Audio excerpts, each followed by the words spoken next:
going on, guys? Welcome back to another edition of the Evolution of Sports Talk Television. It's the Sports Web. I'm your host, Peter Blake. And how do we start off this show? As you know them, you love them, you got to have them here on a happy edition of the Evolution of Sports Talk Television. Bring your passion, bring your excitement. Just don't bring any nonsense. On tonight's show, we will have Louie from the Frozen Pirate podcast talking what else about your Tampa Bay Buccaneers. A mandatory minicamp started yesterday. So much stuff to get to. So we'll definitely get out to him in just a couple moments. After that, we will have the media icon. I believe TJ Rives will be in the building. We're expecting him. We'll see if we can get him on. And then at 9:30, we will have the legend himself, former Coach Scout and now media member of Night Sports Productions, Amped Up Sports, Mr. Leo Haggerty, along with Seneca Wallace, former NFL quarterback, now St. Louis Battlehawks quarterback coach. Of course, they were eliminated, but we get a chance once again to talk to another former football player. I know you love those interviews. And as always, we take your phone calls because that's what we do here on the Evolution of Sports Talk Television. 727-255-0391. It's 727-255-0391. Thank you very much for all the participation when it came to the Tampa Expo. Unbelievable 3 days there. In fact, the Saturday show, we had nearly 3,000 views. The Sunday show, we had over 3,000 views. In total, nearly 10,000 views with the Tampa Expo. So we appreciate you guys as always. And then, of course, all the interviews are included with that because we had Levante David, we had Tristan Wirfs, Antoine Winfield Jr., Elijah Roberts, Kalijah Cansey, Christian Itzian, Brad Johnson. So they're all out there on YouTube. Like and subscribe to the Sports Web on YouTube. Friend me on Facebook because they're also there. So we'll go out to the comments here really quick, and then we'll get out to Louie from the Frozen Pirate podcast. Let's go out to Tim Haynes. Good evening, Peter. Good evening to you. Let's go out to Christopher O'Reilly. Good evening, gentlemen. Good evening. Christopher Cole here. Let's go out to him. Evening, Peter and everyone. Let's go out to Lamar. Aloha, Peter and Bucs crew. Let's go, Bucs. Let's go, Bucs. Yeah. Let's go, Bucs. It is exciting, Todd. It is exciting. There we go, Lamar. Let's go out to Dave here. Loving Reddick. Guy sounds like he's ready to make some noise this year. That's what I got from it. So we'll definitely talk about Hasson Reddick because that was the point of conversation and emphasis the last 2 weeks. And I think a lot of Bucs fans, you listen to that man's comments, he seems like and he sounds like he's going to be a hungry player, which means double-digit sacks maybe. We'll definitely get into those comments. So appreciate you, Dave, right there. Sitting says, go Bucs, go Bucs, go Bucs, go Bucs. It is exciting. It is exciting. Good stuff. Thank you very much. Sitting, let's go out to Dave. Awesome show this weekend, Peter. Great job. Appreciate you as always. Let's go out to Lamar here. You look so happy, Peter, in those interviews. I feel happy. You know, again, you know, this is natural for me. This is my natural habitat. What I do during the day, I do sales. It's a job. It gets me to this point. It gives me that opportunity to do this. This is the reason why you buy all the equipment. This is the reason why you invest over $10,000 in your own equipment. So if you have the opportunity, even with not necessarily the best Wi-Fi, which, by the way, thanks a lot to Spectrum and their hotspot or lack thereof. Yeah, I do. I am happy because it is like a kid in a candy store. And I love talking to Tampa Bay Buccaneer players and love providing that content because that was the plan all along. You support this show. You support the Evolution of Sports Talk Television, and that's what you get back. Let's go out to Sitting here. What's up, Peter Blake? What's going on? Sitting again. I really hope we have a good defense this year. So I believe you're talking about the offense at this point. And please stop calling me while I'm doing my live show. Don't do that, Alex. Stop it. Let's see here. Absolutely agree with you. The defense, I think, will be much improved. Peter, was a great 2 days with you on Friday and Saturday at the Expo, being your co-host on the Sports Web. Absolutely, Abraham, you absolutely killed it. Let's go out. No sound effects. No sound effects again. What is going on there? That's not good. That's not a good start. Hold on a sec here. Looks like we got sound effects. We got no sound effects aren't coming through. Okay, well, there we go. Gotta love that. We will see to work. We'll try to work on that. I guess we got no sound effects at this point, so I'm gonna go ahead and try to mess around with some things here. This is how it goes sometimes. Dude, those interviews are so raw in the warehouse. Great setting for grind or gridiron talk. Absolutely. Dave says no sound effects are coming through. Thank you very much. All right. So we got no sound effects at this point. I'm going to try to figure this out, why it's doing this. Like always, gotta love it. Gotta love technology. I don't have an intro for him. Harry would be happy. Of course, Harry would be happy. Let's go out to Louie from the Frozen Pirate podcast. We'll start there. I don't know why I don't have any sound effects at this point, but we'll work on it. Welcome to the evolution of Sports Talk Television, my friend. Hey, man. How's it going? I hope everything's... I don't think so, because I tried warning you about your sound effects. I said it wasn't working. It's all right, man. It's all right. My background's all messed up. I had to alter some things. So now you're seeing the garage aspect of where we do the podcast here. But so the audience is just going to have to bear with us, unfortunately, Peter. But you know what? You put out some great Buccaneer content over the weekend. I've had the pleasure of, was it Saturday? Doing a little bit of co-hosting with you. And it was really cool watching these guys in a very cool setting, a raw setting, just talking Bucs football. So kudos to you, man. But I'm doing well. How are you doing? I'm doing great, man. I'm doing great. I miss your sound effects and everything like that. So we'll try to work on that. Let me see if this is working. How about... It's not working, huh? Nothing. How about my sound effects? But y'all don't say that. Well, yeah, yours is working. So I'll tell you what we're going to do. You go ahead, give me a little intro here, and I'm going to play with something really quick to see if I can get it back, because this is a live show. So stand by here. In fact, let me go out to the settings on this. I don't know why this is not working in the first place. So go ahead, give me your thoughts on the days that we had there at the Tampa Expo. Go full screen, and let me see if I can work with something here, all right? Yeah, no problem, man. All right, go ahead. So from what I was watching, especially with the Levante David, what I took from that interview, and we're going to play that shortly for you guys, it was pretty cool watching Peter, somebody who I look up to, a mentor of mine, getting to interview not only just Levante David, Tristan Wirfs. I mean, hell, there was a good portion of Buccaneer players that he interviewed.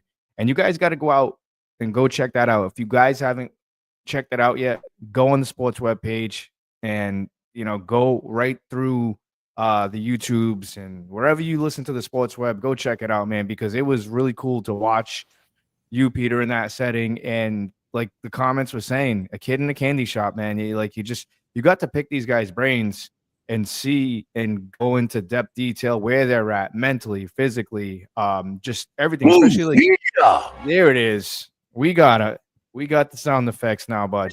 It's always something. It's something so simple, guys, and this is what you have to understand. And this is what I get out of interviewing, because I'm not going to toot my own horn, but this is what I got out of interviewing these players, and this is how I do it. I always try to listen to them instead of like, if you go in there and you're thinking what you're going to ask, it doesn't usually always work out. Of course, you have a mindset of it, but what you try to do is you try to listen to that player or listen to that person, no matter if it was Stuttering John, if it was Michael Papa John. Loved interviewing those guys. Listen to what they say and try to key off of that. And if you can key off of something along those lines, it'll definitely work out in your favor. So that's how I look at it. Let me ask you this. Let me ask you this, Peter. What was your favorite person to interview there out of those 3 days? Besides Levante David. I love Tristan Wirfs, man. Tristan Wirfs, because Tristan Wirfs, we're live on the show, and he doesn't know me from anyone, and it's just a camera out there. I could be, and he just comes up and gives me daps and says, "Yeah, man, what's going on? I'm gonna get on. I want to talk Bucs," and then he sits down. We're talking Bucs football. I mean, That to me was just so cool because Yeah, I love that's I love awesome. yeah, I'm proud of just- you, man. I'm thanks, proud man. of you. I You appreciate did an it. awesome job. One thing I'm going to say before we move forward in the show, because we have a stacked, loaded show for you guys today. Yes, I'm not really digging the layout, man. I started doing it. I feel like it's not complete yet. Okay. Well, let's It's go back not to complete. go back to this 2-shot right there. How about that? I like that. That That's one's good. more. Look Yeah, at it's that. good. See, I think you did that on purpose. You just did that on purpose for me to switch it because you wanted No. to show off. You wanted to show off, and you I- did. Showed out. You did good, my friend. You did real good. It's all right. So I like this one. This one's pretty cool. But no, man, Yeah. hats off to you, Peter. Fantastic job over the weekend. Very Thank proud you. of you. You held down the sports web. You Thank did a fantastic job. And there's another one coming up in December. So the people Yes. will not be disappointed. And I think that's going to be pretty cool because it's going to be like towards the end of the season. We're going to see where these players are at mentally, how their bodies feel. I feel like there's a lot more stuff that we can ask them. And I'm definitely going to be down there for that one. I already I'm going to be taking a week and a half off. So yeah, absolutely. Well, I look forward to it. It's going to be, I believe, the 5th to 7th. We'll be out there the 5th and the 6th. 7th, of course, is the Saints game there. The Bucs are playing the Saints at the end of the day, so we'll probably and won't. then Thursday night too. That week, Yes. Thursday night is primetime Atlanta Falcons on my birthday, and I'm telling you right now, I'm down there for that. I'm Right. still gonna stay down there for that. So about a week and a half, I'll be out there. Yeah, So- and the great thing is that the great thing about this is the fact that we got invited out in December because they liked what we had. They liked what was going on at the end of the day. And by the way, please stop texting me when I'm on air, Alex. Yes, I called you out again. I called you out again because you won't leave me alone when I'm trying to do a live show. So please, enough with the freaking nonsense tonight. Please. Come All right. on. Let's go back to the comments, Peter. I think you got a little surprise there. Let's check that out. I do. Let me see here. Aloha Louie right there. Dave Ruffalo, great job, Peter. Thank you very much, sir. Appreciate you. Let me go out to Nick. We live? Absolutely. We are definitely live. Yeah, baby. Yes. Yeah. And let me go out to Mr. Sun Devil Dave right there. $10 super chat right there. Appreciate that. Peter was amazing. Thank you, Lamar. Appreciate you, Dave. I went back and watched what I missed. It was not only good content, but awesome to see Peter doing his thing with Bucs players. Yes, and this is the goal of what we always worked on when doing this show and getting that opportunity, talking to Jamie. Appreciate Jamie, and of course, appreciate DJ UPS right there, Jay, killing it. Thank you, Dave. I appreciate you. Awesome show in December, absolutely coming up. Peter, I'm coming December. Sounds good. All right. So with that being said, with all the nonsense out of the way, let's start off with Hasson Reddick. And this is what he had to say. He addressed the media today when asked about not showing up for OTAs. I'll address it before y'all do. I know everybody was concerned about me not showing up in his team activities, but for me, I definitely made sure to stay in shape. I think I showed to everybody out there. I don't think it should be a question, but I just had some things to button up on as I get ready to make this transition down here. So that way, once I get here, I don't have to worry about anything back there at home.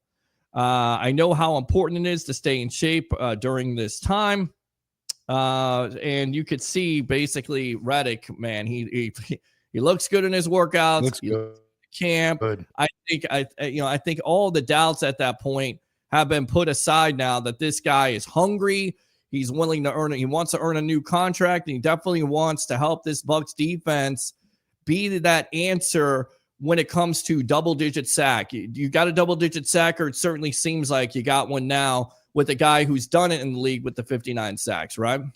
Absolutely. I mean, you're looking at this front four now, and I was listening to the JP Peterson show earlier, and they were talking about how Hasson Reddick looks in this front four, and I can't agree more. Like, just watching Hasson and what he really brings to the Tampa Bay Buccaneers, sometimes it's that missing link that really pushes the team to the next level. Like, you take a look back at those Patriot teams, they were missing a running game. What did they do? They went out and got, I don't know if anybody remembers this. Peter, you may remember this. Yeah. They got Corey Dillon. and Corey Dillon became a 1,000-yard rusher and tore it up for them, and they won a Super Bowl against the Eagles. Yeah. And it was just that one guy that got him back to the promised land that really changed everything. So Hasson Reddick, I think he's that one guy for this defense because his pass rushing ability is going to make Yaya better. It's going to make Logan Hall better. It's going to make Vita Vea create more havoc. As long as he stays healthy, and from what I've seen, he looks to be in fantastic shape.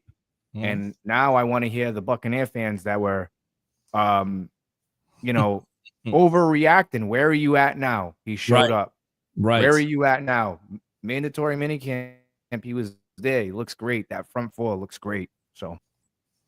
Yeah, it definitely looks great, and we'll see what the potential is because we talked to Kalijah Kentz, we talked to Eliza Roberts. We will replay those interviews in case you didn't see them here on the Evolution of Sports Talk Television. And special shout out to Joe Bucs fan for giving me a shout out here on the Sports Web. We appreciate that. With the Lavonte David interview, this is what Todd Bowles had to say when it comes to Reddick. He's been great the last 2 days talking to guys on the sideline about hand placement, link, what foot to use, when to go under, when not to go under. So he has a lot of leadership qualities as well. He's been outstanding the last 2 days helping the younger guys. Chris Braswell, who I haven't really talked about all weekend, forgot about him.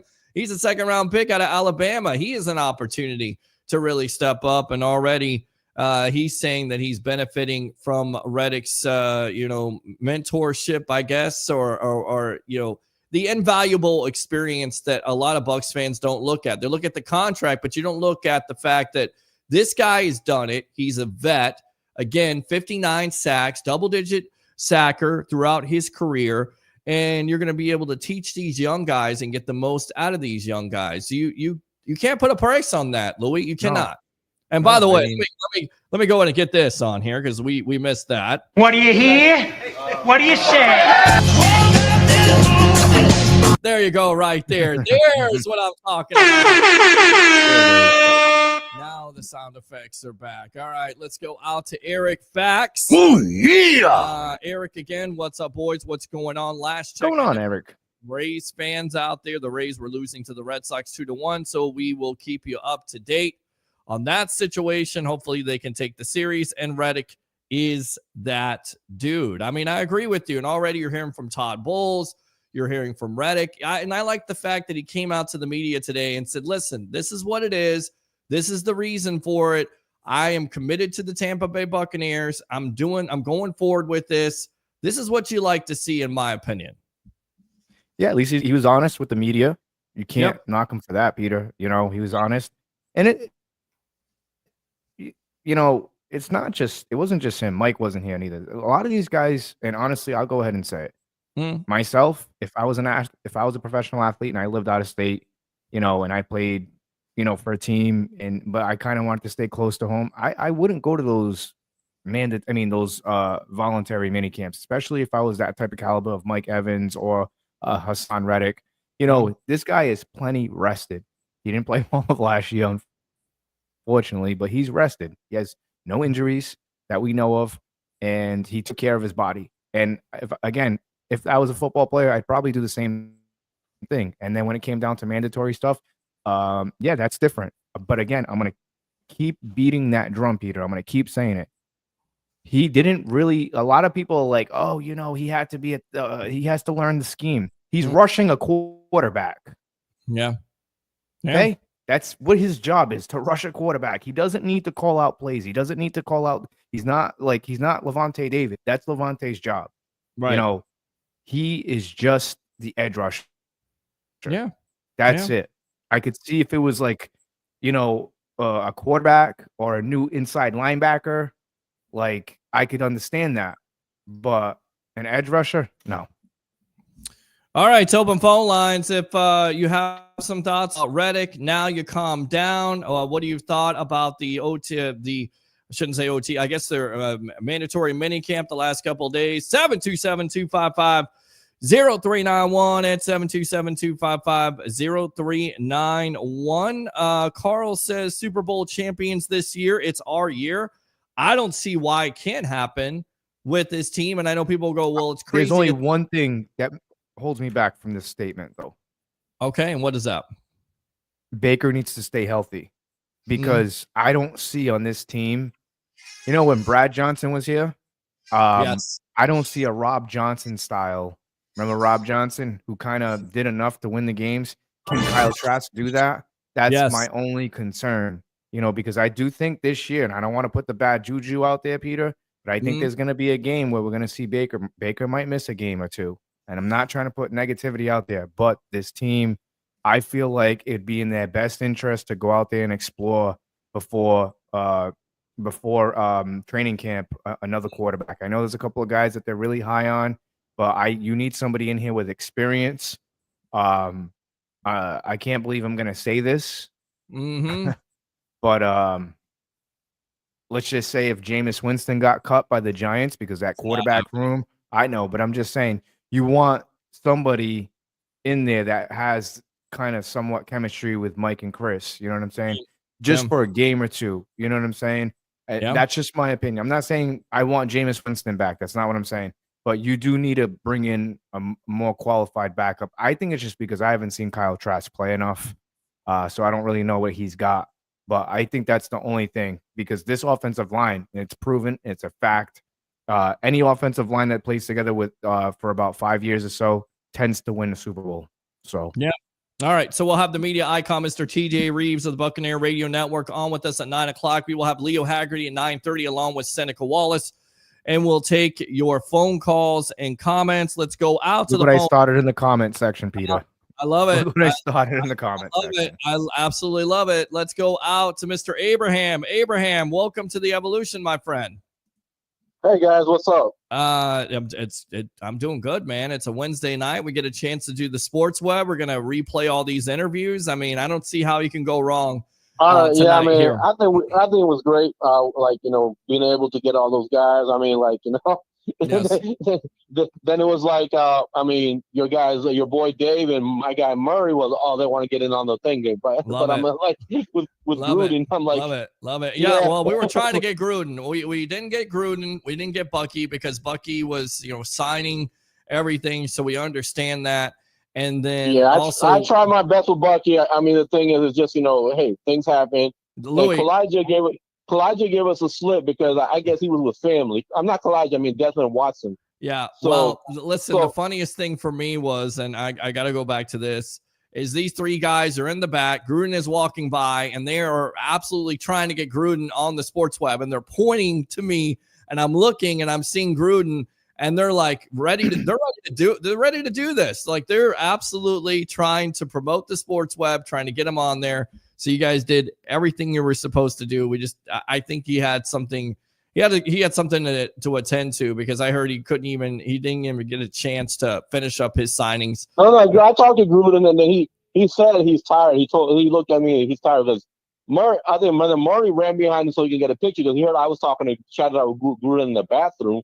It was like, we had like chat. Because I want to get something for you, Peter. And then I saw Gruden. I'm like, hey, wow, oh my God, Coach Gruden, we had a nice chat. Yeah. And it was like, but Gruden, I said Chucky when he was coming back. He said, thanks, buddy, because I told John Gruden, I want to tell you that I am eternally grateful for you for bringing the first ever Super Bowl to Tampa Bay. Good stuff. And he just was. Yeah, and then I was like, he really was like, he was stoked by what I told him, because I really meant it. Because if it weren't for no Gruden, then we would not have the first Super Bowl. I agree. But, I completely agree with that. Yep. Yeah. So but I like the fact that I was able to connect with J-Mac, with Kalijah, with who else? Let me see who else Antoine. I saw Antoine as soon as he got in there. Then and we connect. We developed a bond. Then I just told him, "Would you like to join our show?" Then I saw Elijah, because Elijah Roberts was sitting there bored after he did all the signing. So I think maybe he would love to join the show because he's a new rookie. So I told Elijah, "Would you like to join the show?" And Elijah came. It was like, I like the fact that I was able to connect with these guys, and they really wanted to come. And the first day it was like Tristan Wirfs enthusiasm came out. I'm like, dude, oh my God. Yeah. And it was like, oh my God. I was like, interview. That's one of my favorite interviews, besides Levante David. And you're not thinking you're going into it. These guys, I think Tristan would have stayed longer, but he had to go and do his signing. But Those guys, No, they but- didn't know me from anything, and they treated me like, I was just their friend, which was so cool. They treated me with respect. That was nice. That was really nice. Yeah, it was really nice to connect with all the players, Yep. and it was like, you know what? I just did it because I'm really passionate about the team. And it was like I was happy to join with you on the make it a really good show. So we got plenty of content. Sure. That's gonna get more people to watch the show. Right. And Murray was like he was like a little kid in the candy store because these are like, even with the Canseco interview, he was listening to the Jose Canseco interview. Said, "Hey, Jose said something that probably not get national media attention about something about he knows 5 people and all that." I'm like, why don't you let Peter know what your ideas? All right. Yes, so yes. Murray is a little bit of an introvert. So this is the first time I see him a little bit getting out of his little shell because right. he's a Bucs fan. I mean, he's been a Bucs fan since the Brady era. So Murray was skeptical. I said, Murray, man, you'll have a good time. Look, you get a chance to interact with the players up close. So Peter's a great guy. You like him once you meet him. Yep. And Murray, he said, yeah, I was right. Listen, I gotta hold up here because I gotta read some of these comments here from Dave. Dave goes, and we'll get back to it. He says, please get Peter some food next time. On that Saturday, I had for the 5 hours, I had a honey bun and I had a couple of donuts, and thank God for DJ UPS for getting those donuts because they didn't have anything because I was just so worried because I got there. I thought I got there a little bit late. I got there right on time. Of course, so we started the show. We had Brad Johnson. We didn't even have an intro that show, but I had 2 donuts and a honey bun. Dave says donuts aren't going to cut it. I agree with you on that, and that's why DJ UPS, he hooked us up with hamburgers and hot dogs on that Sunday. But that Saturday, I was like, whoa, I don't know if I'm sugar rush. I didn't eat. Look, those two, Friday and Saturday were too long days for me. I didn't eat during the whole time of the show, and even Saturday I didn't eat till I got home. Like Saturday you couldn't eat because you saw it. We had guest after guest after guest. I kept on going to Louie, and I felt bad I was going to keep Louie on the screen to ask some questions, and I was like, all right, I got to go to this guy. I got to go to this guy. I got to go to this guy, and it just was back to back to back, and then finally, when you get some time, it's like, all right, that donut there, that's a good damn donut. And it was actually a cream-filled donut. So it worked out really well. But yes, donuts for lunch, Dave, are not necessarily the diet plan that we're going to have in December. I can guarantee you we'll do a better job with that. What else, Abraham? Also, yeah, so I want to talk about Hasson Reddick, but Murray also mentioned that trying to get you to come to, like you guys do first, get to Hooters North Lakeland. So he said he'll have a talk with the manager. Okay. On your behalf. We appreciate it. Thank you. Yeah, no problem, man. My pleasure, man. We got plenty of fans here ready to support the show over there on this side of the Tampa Bay area. So, but one more thing, going back to Hasson Reddick, I think he's going to be the difference maker on that defense.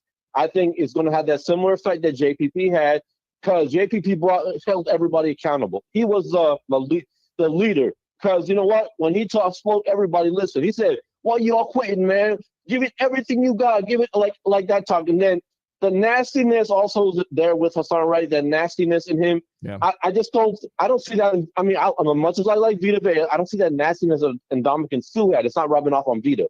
But I like the fact that we got Shiloh, and Shiloh brings that nastiness to the defense. Yes. To the team. So we got some nasty players. So I just hope he makes the squad.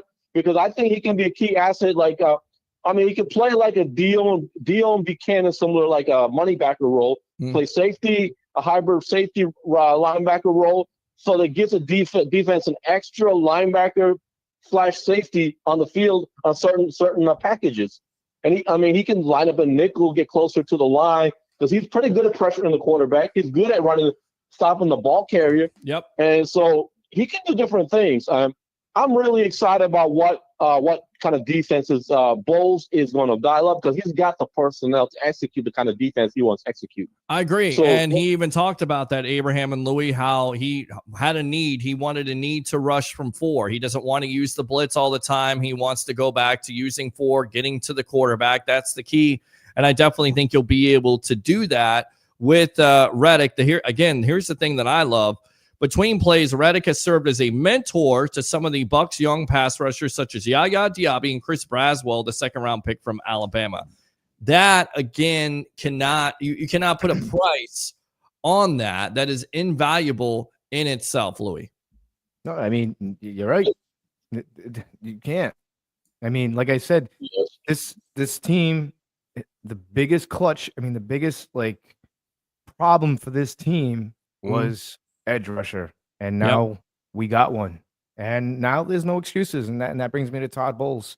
So it's NFC Championship time, and that's I'm not expecting anything less than that. Yeah, no, I agree with you on that. You have the tools. You got the tools, man. You got the tools. You got corners, young corners right now who are making plays from what I see. Well, from what I hear, in that mandatory camp.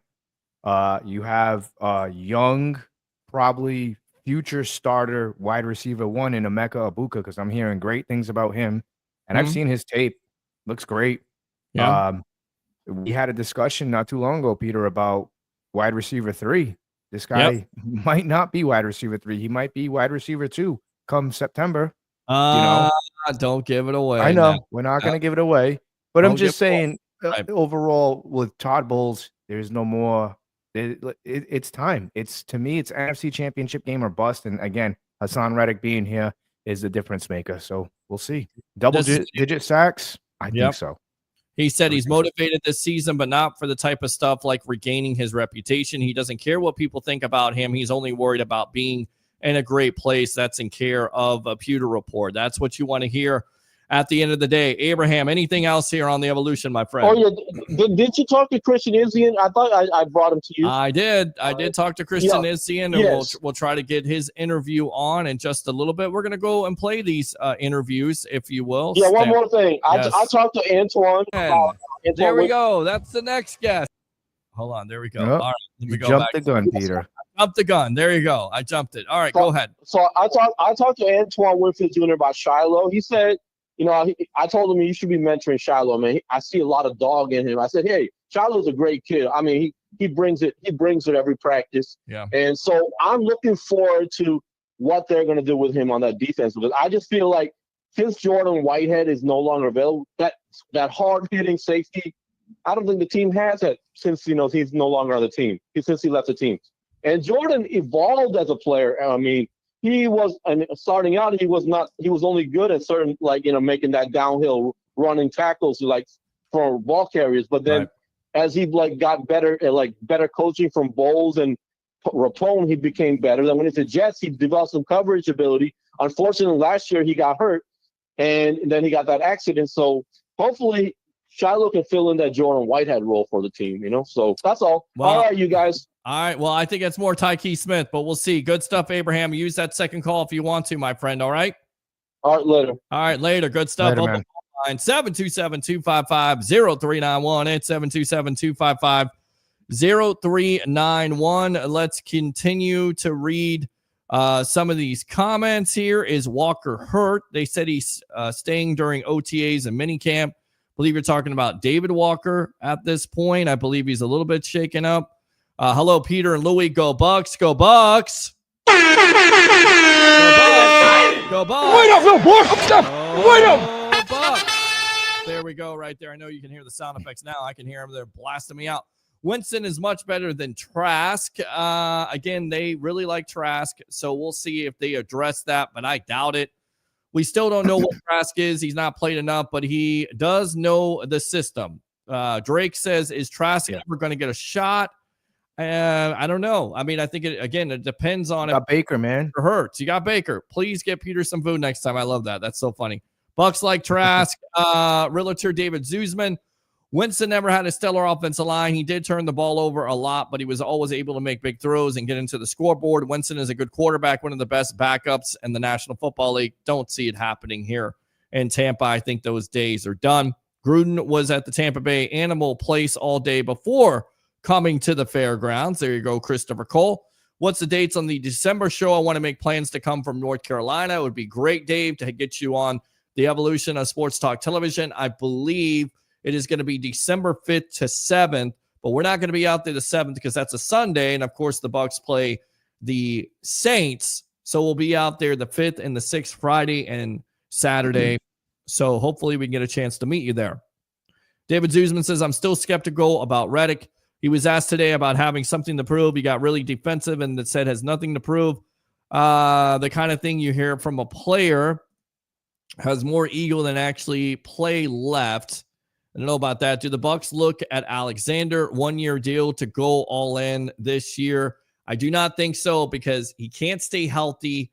Furthermore, somebody's going to give him big time money. He wants to earn big time money. I believe that they like what they have there with Dean and Morrison and Parrish and Zion McCollum. It just doesn't make, and a lot of people say, trade for Jalen Ramsey. A lot of money. Too crowded. It's too crowded at this point. Christopher, you were going to make the move for Jalen. Yeah, you were going to make the move for Jalen. It would have already happened. It would have happened during the draft. I'd be shocked if the Tampa Bay Buccaneers did it, but I have this funny feeling. I seen Jamel Dean with a completely shaved head. I think he means business this year. I'm just saying. I think he means business this year.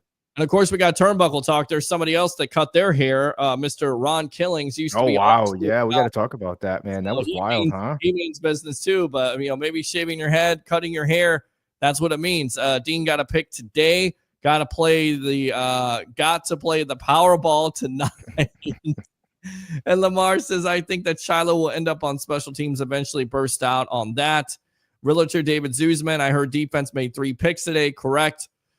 Which players got picks besides Jamel Dean? I'm not really sure about that. I think it was Parrish. Okay. Or did he drop one? I'm not 100% sure. If you want to go take a look. Right now. I heard that the defense was actually very good in the red zone. Right. Baker threw a pick, I want to say. I'm not sure. Maybe that was yesterday.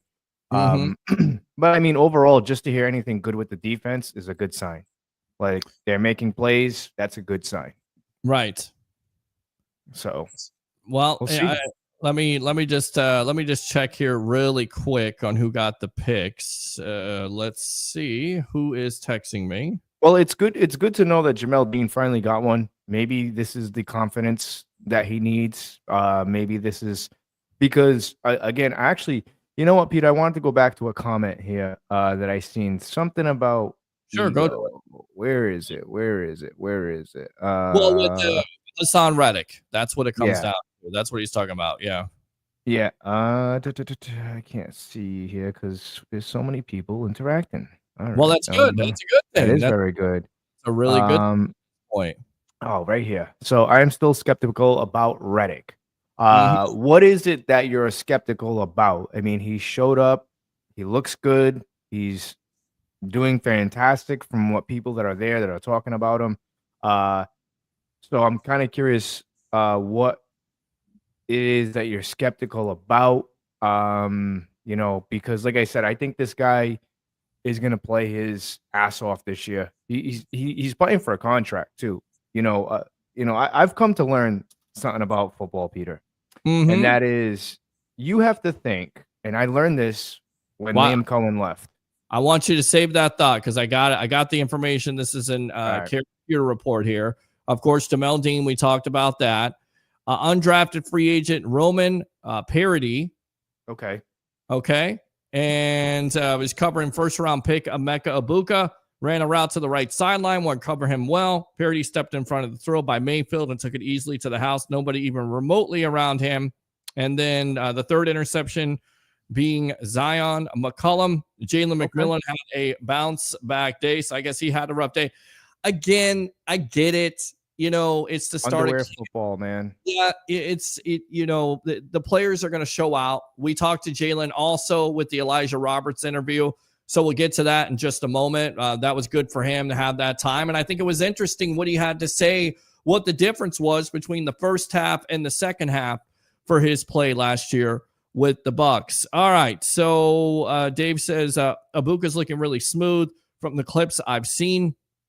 And then Reddick is here to play and then got paid. He wants the bag, is going to show out to get paid. Absolutely. All right, go ahead and finish your thought, my friend. I'm sorry, I didn't mean to interrupt you. You're fine. Your show. Sure. Well, I wanted to make sure. I'm just a co-captain, if you will. I got you. This show. I got you. Yes. But no, I mean, I still think that a lot of people are kind of hesitant about him. I think they have the Randy Gregory trauma. Listen, he's not Randy Gregory. I think he's going to show out for us. I think he's going to do a fantastic job. As far as ego goes, I don't care what anyone says. Peter, you have an ego. Louie, have an ego. Everybody has an ego. He's a football player. I mean, I don't want some soft dude on my team. I want somebody that has a little bit of an ego, a little bit of nastiness, and he backs it up. You know, it's kind of like you going into work every day, right? And being underpaid. You want to get paid and compensated for what you're worth. And that's what he's trying to do. He's trying to get compensated for his worth. So he's going to show up and play. And going back to what I said about, I used to get angry about stuff like this. I no longer do, because when the whole Liam Cohen situation was going on, was I a little upset? Yeah, I was. And then I realized that I'm like, the dude just got paid $13 million per year, I think it was. That's generational wealth, but not just him, for his family, his kids, kids. As long as he doesn't do anything stupid and gamble it away and use it on cocaine and strippers. But I don't see that happening for him. I don't see that happening with him either, yes. It's generational wealth, Peter. And that's what these guys are trying to do. They're trying to build generational wealth, because in all reality, how many more contracts is Hasson Reddick going to sign? Well, I mean, that's the thing. And that's the reason why he held out from the Jets last year, because there was some type of agreement that never happened, that he was supposed to get a long-term contract. He held out.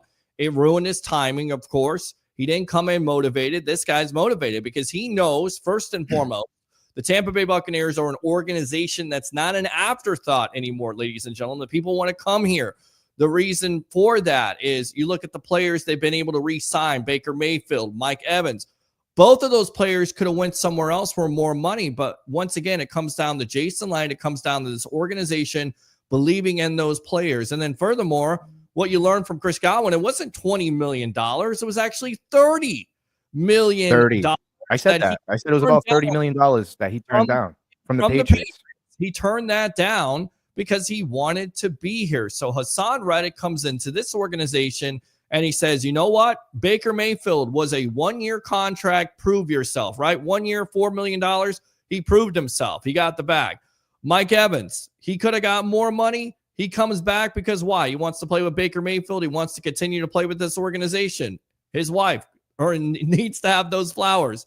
Chris Godwin's wife needs to have her flowers for convincing him to stay here, because he turned down $30 million from the Patriots. So Reddick is looking at that situation. He's saying, you know what? This organization takes care of their own. If I go out there and I'm productive and I do what I've done throughout my career, besides last year, if I do that consistently, then I can earn that second contract either here or somewhere else. So this is a smart move by Jason Light. It's been a smart move by Jason Light, because you get a hungry player that has something to prove. He has a chip on his shoulder. So yeah, we all have egos. Everybody has an ego. You have to have an ego. You have to have an ego to get on this show and say, you know what? I don't have a TV or radio station that's going to be, supporting me, but I'm going to do the sports where I want to do the best show that I can. I'm going to put it out there. I'm going to interview football players, whether they think I can do it or not.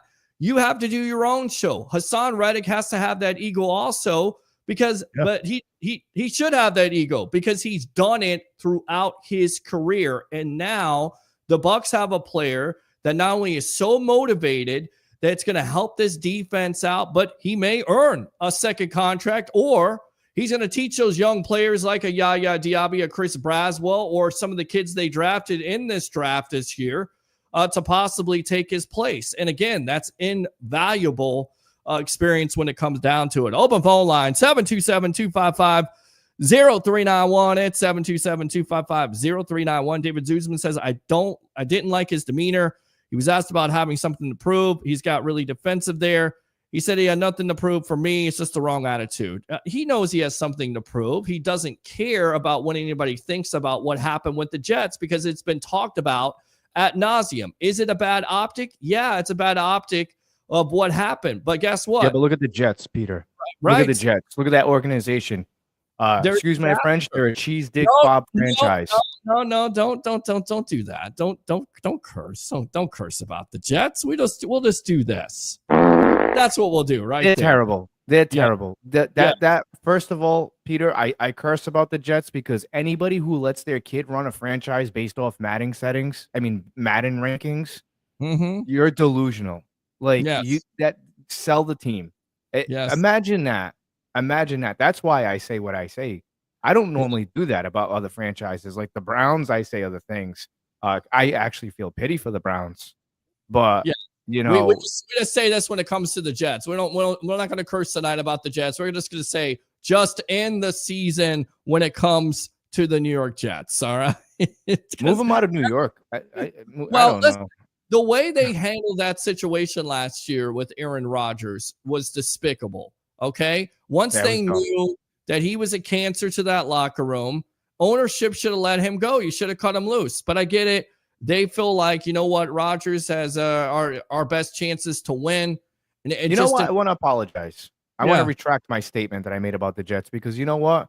I think they'll be a little bit better this year because Aaron Glenn is a hell of a coach. Right. I think he's a great defensive mind.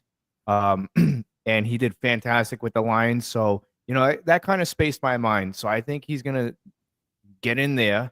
I think it's going to take that team. I think roughly anytime a new coach comes in, Peter, if I'm not mistaken, I mean, it would take someone like me. It'd probably take me 7 to 8 weeks to really see who I want on the team, who I really have, what I got. Because you're not going to find out what you have in the first month of the season. You start to find out in the later weeks, like week 6, week 7, week 8. We've seen it with Canales. You know, Canales made some personnel changes, and look what happened for him. Okay. So we're going to see what's going to happen with the Jets. You know what is pretty interesting, and I'm actually going to cover this tomorrow on the Frozen Fire podcast, 7:30, right here on the Sports Web. Yes, go on the network. We appreciate that. Absolutely. Go ahead and tell them. We're going to be doing a little bit of around the NFL. We're going to bring back that segment. The Jets actually play the Pittsburgh Steelers week 1. Justin Fields, Aaron Rodgers. We're gonna talk about that during the show. That's on tomorrow's show. I feel like I want to get Harry the Greek on here because I want to know, and I think I asked him on Saturday or Sunday what he thought about the Aaron Rodgers situation.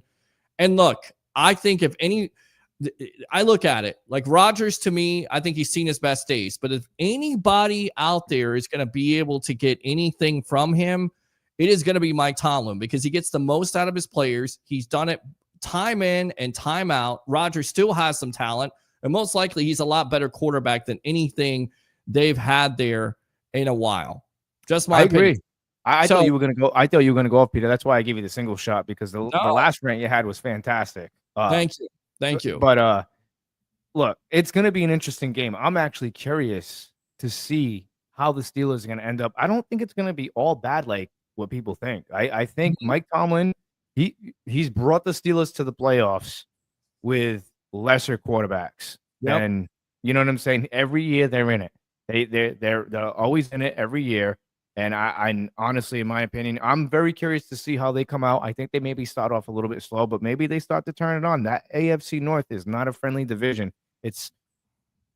I wouldn't say it's anybody's division, but I'm not going to count the Steelers out yet, but I am looking forward to week 1, Aaron Rodgers versus the New York Jets and Justin Fields. That's going to be all right, so we have a schedule change here. No Seneca Wallace. He couldn't make it tonight.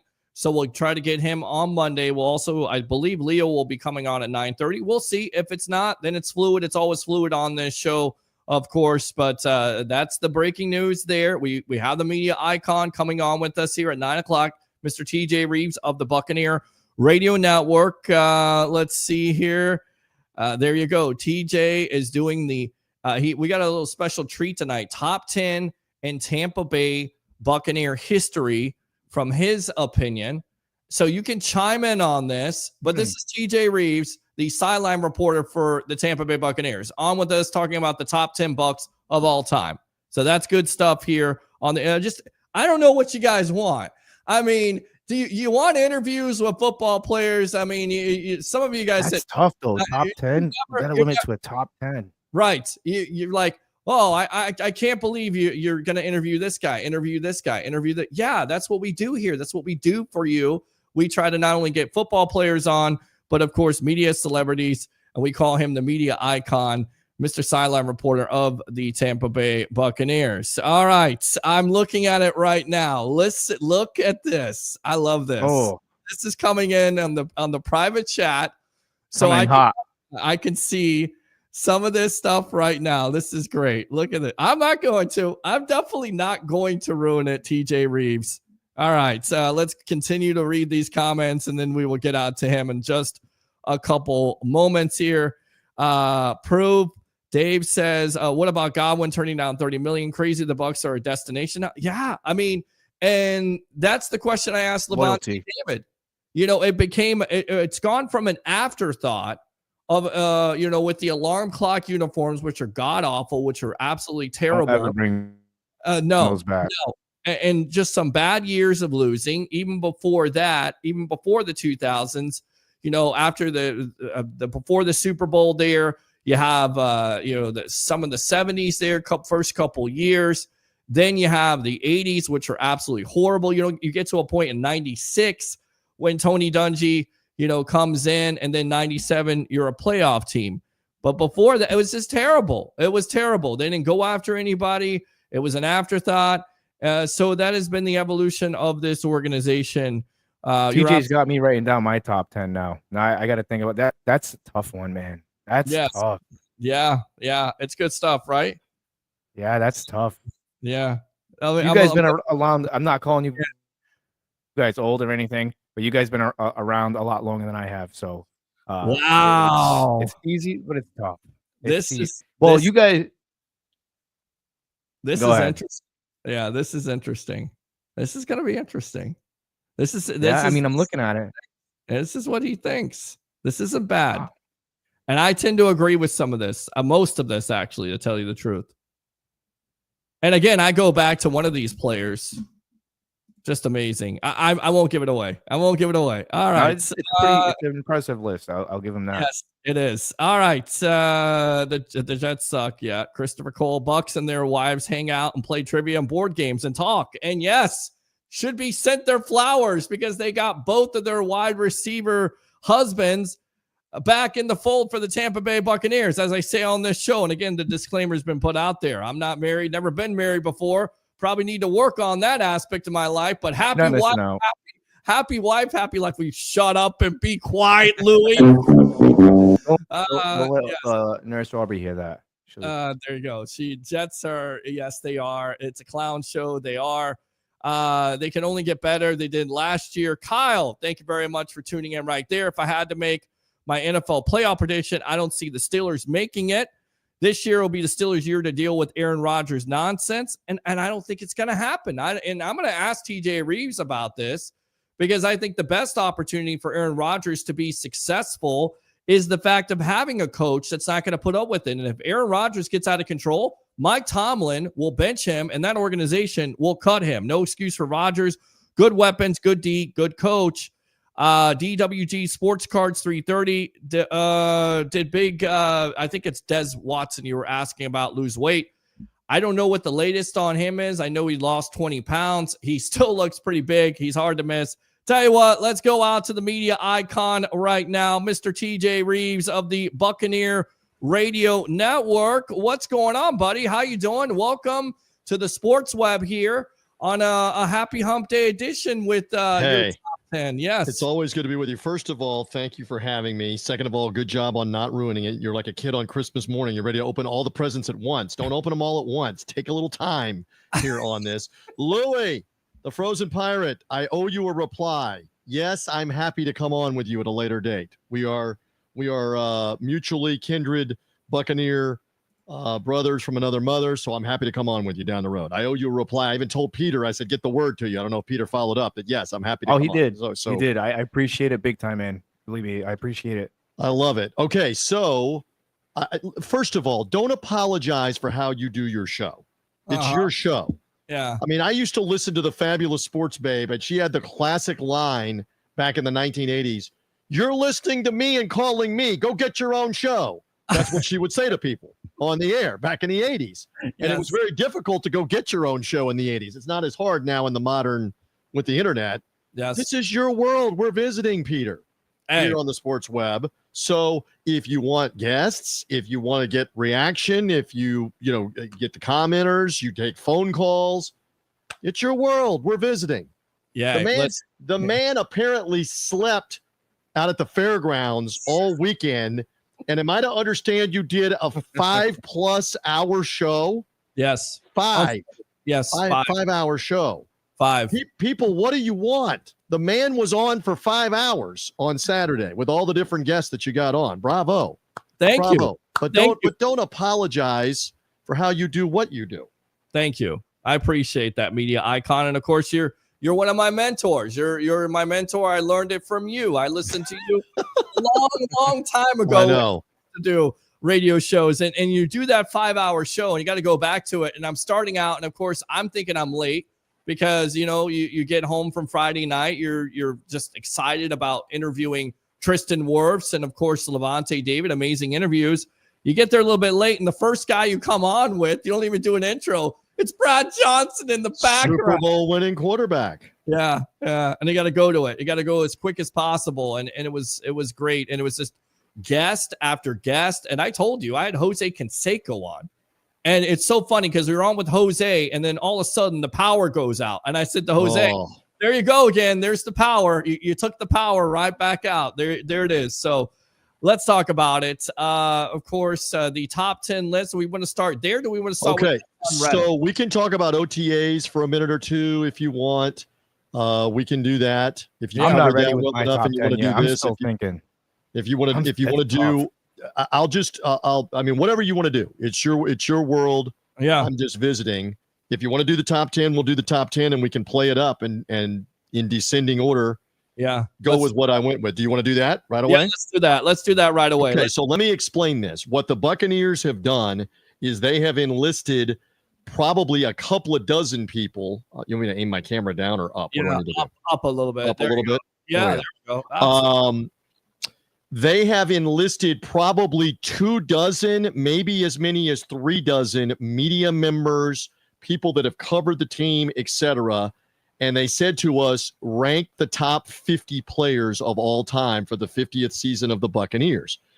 And so some qualifiers on this. Number one, nobody's going to agree 100% on, nobody can agree what we want to eat for breakfast or what kind of music we like. Nobody's going to agree on their top 5 or their top 10, much less their top 15, their top 20, or beyond a top 50. Nobody's going to agree. Yeah. So you're going to have varying opinions. So they asked a bunch of us to do this, and eventually they're going to release the results picked from us of the top 50, descending all the way down to the top 20, to the top 10, to the top 5, to the top Tampa Bay Buccaneer. So what I thought I would do here on the Sports Web, I haven't revealed this publicly anywhere. Peter Blake, come back on camera. You and Louie, the pros. You're getting an exclusive tonight. I haven't talked about this anywhere publicly. Yes. What I've done, I've turned in my ballot. And again, my ballot is one of numerous ballots. It may be more than 36 ballots, but it's probably at least 24 ballots, 24, 30 people or more that are doing the same thing I did. Okay. Another qualifier, they didn't say, here's the criteria. They didn't say, you got to use this criteria when you're doing your rankings. They left it as rank your top 50 players. And I can't speak for everybody else, but I took a lot of time relative on this. I took about 2 hours going through the names. They probably had about 75 to 100 names, something like that.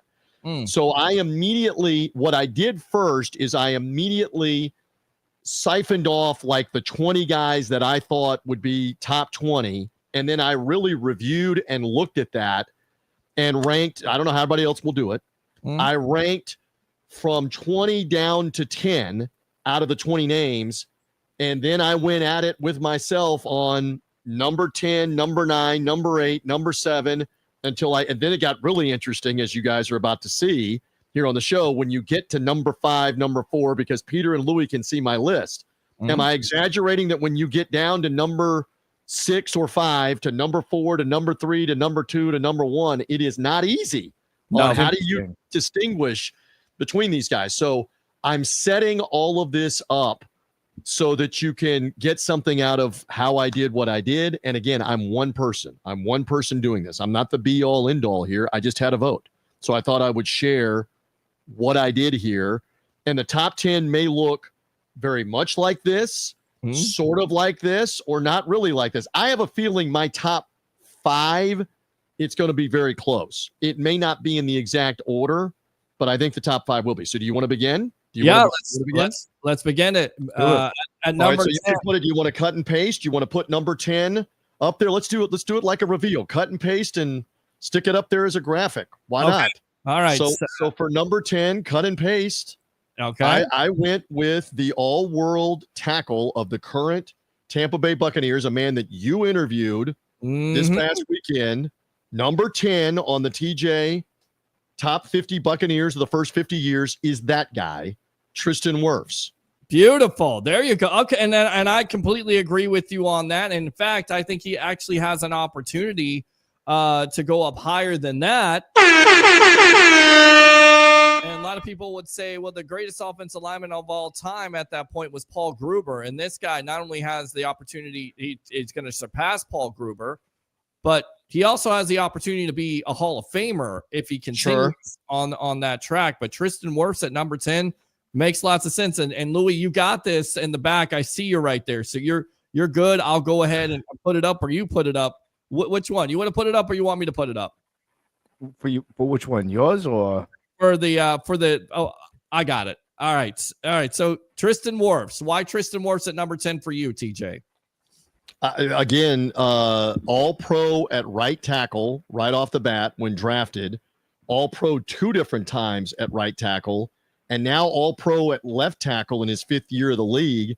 I believe he is the first player to ever do that. If not the first player, it's not a long list of players to be an all pro at right tackle and at left tackle, and he's only 5 years in the league. So in my criteria, I don't think I eliminated this enough. I had to start to distinguish between accolades. Were you part of a Super Bowl win? Can you say this guy was key in a Super Bowl win? Absolutely, in his case. So that distinguishes him. And I think that makes up for maybe not having as long of a career as some of the other guys that are going to be in this top 10. So I went with Tristan Wirfs for those reasons. And again, we should make mention that this is not looking into the future. This is not theorizing what Tristan Wirfs will be in 2029 or 2032 when his career is winding down. Hopefully it's 2023 or 2025 that his career is. What we're talking about right now. Through 50 years of Buccaneers, he's completed 5 of them. I had him at number 10. All right. Good stuff. At number 9, it is, and this is kind of a surprise to me. I think he could be ranked higher, so this could be debatable, although some Bucs fans can chew on this. At number 9, the great Warren Sapp. Why 9? And because a lot of people would say, you know, with his numbers, with the accolades, being a defensive player of the year, 16 sacks there in 1999, being a big-time leader of that 99 NFC Championship game there. Did play for the Raiders at a point. I mean, why at number 9 for Warren Sapp for you? So he checks the boxes that you're looking for again with premier player on the all-world defense, revolutionized the smaller defensive tackle. All this talk in the recent about Aaron Donald as a smaller defensive tackle being so explosive. Sapp was that long before Aaron Donald. And look, if he was here, he would be barking right away that he should be in the top 3, if not number 1 overall. We get that. So if you were looking for the boisterous leader, if you were looking for the most outspoken, the most controversial, he would score points there. That's not part of my criteria. Tremendous player, Super Bowl champion, part of the defense. I will say this a couple more times. You can't rank everybody number 1, number 2, or number 3 with the list that you're about to see. And putting somebody in the top 10, because you will see as we descend, I have left some names out of the top 10 that some people might go, wait a minute, that guy's got to be in the top 10. But there's only so many spots. So Sapp comes in at number 9 for me on the list. Again, part of that core that helped, and you're going to hear me say this several times over this list, that helped turn the fortunes of the Buccaneers around with that electric defense, 96 to 97, and then eventually into the early 2000s that won the Super Bowl. So I put Sapp in at number 9. You think that's too low? I could tell by kind of your reaction, Peter Blake. Do you think that's too? A little bit. I think so. But then again, you look at the players that are ahead of them. Stay tuned. It's tough. A tough debate. It's not easy. It's tough. I can see why. Louie can see this off the air. Louie, you can see this off the air. You can see number 8. You can see number 7. You can see number 6. And we'll go ahead and tell everybody they're all defensive players. So you're going to make somebody mad when you make one of them 9 and one of them 8, and they're not 6 or 5 or 4 on the list that we're about to get. Of course. I agree. I get why. I get why. Like, see, for me, in my top 10, I would put Sapp a little bit lower down, but I don't know. Maybe just because the whole Raiders thing, I could see why. I get it. And I'm again, not mad at you, though. And again, this is not a top 50 all-time players that played for the Bucs and beyond. The criteria supposedly is the top 50 that while they played for the Buccaneers. And Sapp went on to have a career with the Raiders where he didn't do very much. Let's be honest. That's true. With them for a myriad of reasons. There are other players, including a couple on this list, that did something for a long time before they were Buccaneers or did things after they were Buccaneers, but we were only to judge this on their Buccaneer Chris. Shall we go to number 8? Yeah, let's on the TJ top 10. TJ's Rives top 10 right here on the Evolution. I'm your host, Peter Blake, along with Louie from the Frozen Pirate podcast at number 8. To me, this makes all the sense in the world. In fact, I think he's could be considered one of the greatest free agents not named. The other guy on this list changed the culture. Was shocking that he came from the Pittsburgh Steelers. Hardy Nickerson, the hardware man right there. Go ahead and explain this, because to me, again, it's a culture change. It's a culture shock when he comes from the Pittsburgh Steelers. He joins the Bucs. He absolutely helps that defense. He's a player that did so much for this organization in that time period. I mean, for me, that it definitely solidified that Tampa 2 also. Okay, so several things. First of all, I have great affection for him because this was the first year of actual NFL free agency, not what they called the Plan B free agency where teams could match the offer, blah, blah, blah. Yes. This was full-fledged, unrestricted free agency. And when Hardy Nickerson signed with the Buccaneers and came to Tampa Bay, the first day that he was in town after the contract signing, he actually came to the radio station where I was doing the 5-day-a-week sports radio show in the midday, and I got to meet him and have him on the air for like an hour. And I've always joked with Hardy about this. He's got a special place right here for me. He did the interview for the first 30 minutes in the 3-piece gray suit. I will never forget it. He's in a gray suit. It's hot. It's like the month of April, and it's hot in Tampa when they did free agency that year right before the draft. And I'm like, Hardy, I'm in a golf shirt and shorts. I'm like, Hardy, you can take your jacket off. This is radio. And we always joked about that he was sitting in a 3-piece suit. But what a player in the 93 and 94 seasons before Warren Sapp or Derek Brooks or ever Buccaneers. One of the other guys on this list is part of those teams when we get down on the list in 93 and 94. But Sapp and Brooks were not yet part of the team. And to a man, including Warren Sapp, if he was here, they would tell you that Hardware was the unquestioned leader of the defense while he was here. He set the tone on the practice field. He is the guy that began watching film before Sapp and Brooks ever showed up at 6 o'clock in the morning on how do we get better before everybody else was showing up. Where Derek Brooks and the others got the early film study was from Hardy Nickerson. And you look at the ridiculous tackle numbers and the big plays on a lot of bad teams, that culture definitely did turn around, but there's some question as to what extent it would have turned around without somebody like him, a character guy. And you had to have a character guy at the top with Tony Dungy and with Monty Kiffin to guide the defense. They were character guys, and everything fell into place with the great players you drafted right after that. But I go number 8, Hardy Nickerson. Here on this. You got other thoughts? Go ahead. Well, schematically, you got to have a linebacker that's athletic enough to get back in coverage with that Tampa 2, because that's the reason why you have that's the reason why you're able to run the defense in the first place. The two safeties take the sides of the field.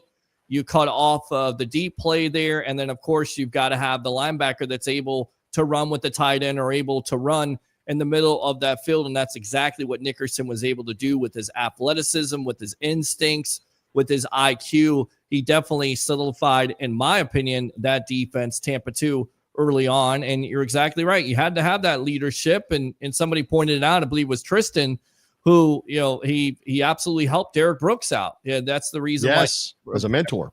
That's it. All Louie, right. What about Hardy? What about Hardy, real quick, and then we'll move on. For me, I have him.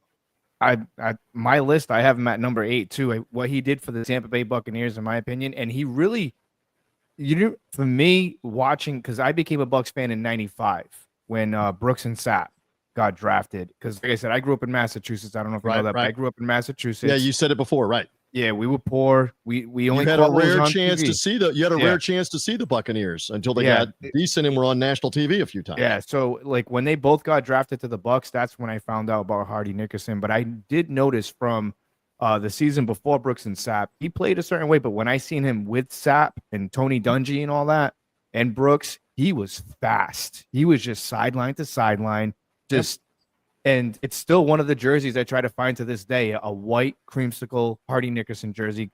Have yet to find one. He's one of the last. He's one of the last links to the creamsicle orange that played on those teams. And for me, I have him at number 8 on my list. Hardy Nickerson comes in at number 8 on my list. I remember him being a vicious tackler too. Just he had over 100 tackles. Even had an injury, I think, in like the '94 season, his second season. Still got over 100 tackles. He had like 100 tackles each of the last first 5 years, I believe, 93 through 98. And remember, he got sick. He had a heart ailment in the 99 season, which derailed him being able to finish the 99 season and being able to finish his contract to be part of the 99 playoff run. But Hardware definitely deserves a top 10. You want to move on with my ballot? Yeah, let's move on. Let's go to number 7 here. This one is this one could actually be this could be even higher. In my opinion. You don't think he's high enough? You don't think he's high enough? Okay. You look at the names again, though. I mean, I could look and say maybe you switch out number 5 with him, but we'll get back to that in a moment. Yep. Okay. Responsible for possibly making the greatest Tampa Bay sports moment in history. Yeah. Rondé Barber. It's tied, though, for the moments for me. 2 of them happened that game. Joe Jurevicius and Rondé Barber. But remember, Louie, Jurevicius didn't score. Rondé scored, and it sealed the game. Yes. That is not only that's the iconic moment in Buccaneer history, but it may be the iconic moment in Tampa Bay sports history with what was on the line there. Incredible. And this guy, amazing longevity at the highest level, still to this second is the only player in the history of the NFL with 25 or more sacks and 40 or more takeaways. And I believe he finished with 45 or more takeaways. Correct. So he's the only 25-40 and the only 25-45 guy. Versatile, could play in the slot, even played some safety at times when he needed to later on in his career. Yep. Longevity is there, Super Bowl champion. You cannot write the history of the Tampa Bay Buccaneers without the big plays over and over again. I think I believe this is the case when I was looking it up. He still has the record for the most non-offensive touchdowns in Buccaneer history. Wow. And he's 7th on my list in Rondé Barber. Hall of Famer. Yep. Again, it's difficult. You're going to see when we get to 6 and 5 and 4 and 3, it's difficult. You got to distinguish, and how do you got to leave somebody out of the top 5 and somebody out of the top 7. And so Rondé's right in there at number 7. And I'm sure he's going to be aggravated with me that I don't have him higher. But if I had, thought on Rondé Barber, anything else before we get to number 6? I would Iron Man of the Buccaneers. Yeah, Iron Man, and also he could blitz. They used him on blitzes. He was a great tackler. He played the slot. It was so important for him to play that position. All right, number 6 here. We just interviewed him. Mr. Levante David right there at number 6. I mean, you want to talk about consistency. You want to talk about causing turnovers and fumbles and making big plays and also playing for some bad teams, eventually winning a Super Bowl in 2020 and could surpass Derek Brooks eventually for tackles in Buccaneer history, which is amazing in itself. And he even said how emotional he was. He would cry if that would happen. Lavonte David, your thoughts? Again, this is not easy. When you're going with the group that I just laid out of Warren Sapp, Hardy Nickerson, Rondé Barber, and now Lavonte David. And stay tuned because there's another defender coming up right after this. So how do you distinguish between these guys? So what I went with that nosed out Rondé by one spot here. And again, I wasn't intending to compare players. I went with my own criteria. And in this case, longevity wins out, Super Bowl win, leader in the middle of the defense. To this moment right now, going into this season, he's the active leader in takeaways in the National Football League since his career began. Nobody has taken the ball away more, fumbles caused or recovered, and interceptions than Lavonte David. You want me to say that again? Since his career began in 2012, Lavonte's got more individual takeaways than any other active player in the NFL going into this season.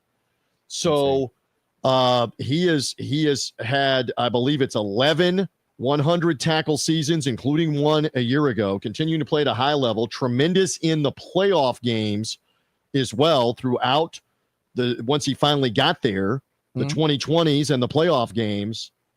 So you cannot, again, write the modern history here in the 2020s without that guy, the unquestioned leader in the middle of the defense in Lavonte David. Agree. All right. This is where we Louie, you got anything there on Louie? I mean, Lavonte versus Rondé versus Hardy Nickerson versus Sapp? It ain't easy.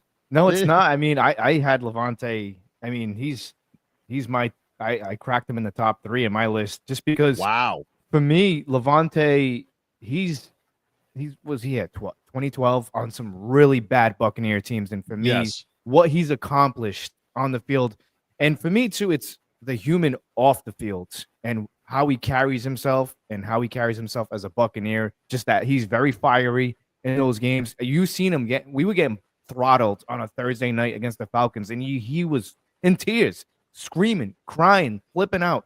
To me, if that's not an all-time great, if that's not what you want as your captain, as your leader, and he's been, again, on some terrible Buccaneer teams, never left, always stood loyal. First 7 years, he didn't play on a winning team, to the point. His first 7 years with the Bucs. First time going to the playoffs, 2020 with Tom Brady. That's correct. And so for me, Lavonte David, and just to sit there, not many people, not just on the Tampa Bay Buccaneers, but in the NFL can say, hey, I'm going to surpass the best, in Derek Brooks as far as tackles goes. And just for him to do that. And Lavonte could have left, guys. Lavonte could have signed somewhere else as a free agent on a couple of occasions, but has wanted to be here.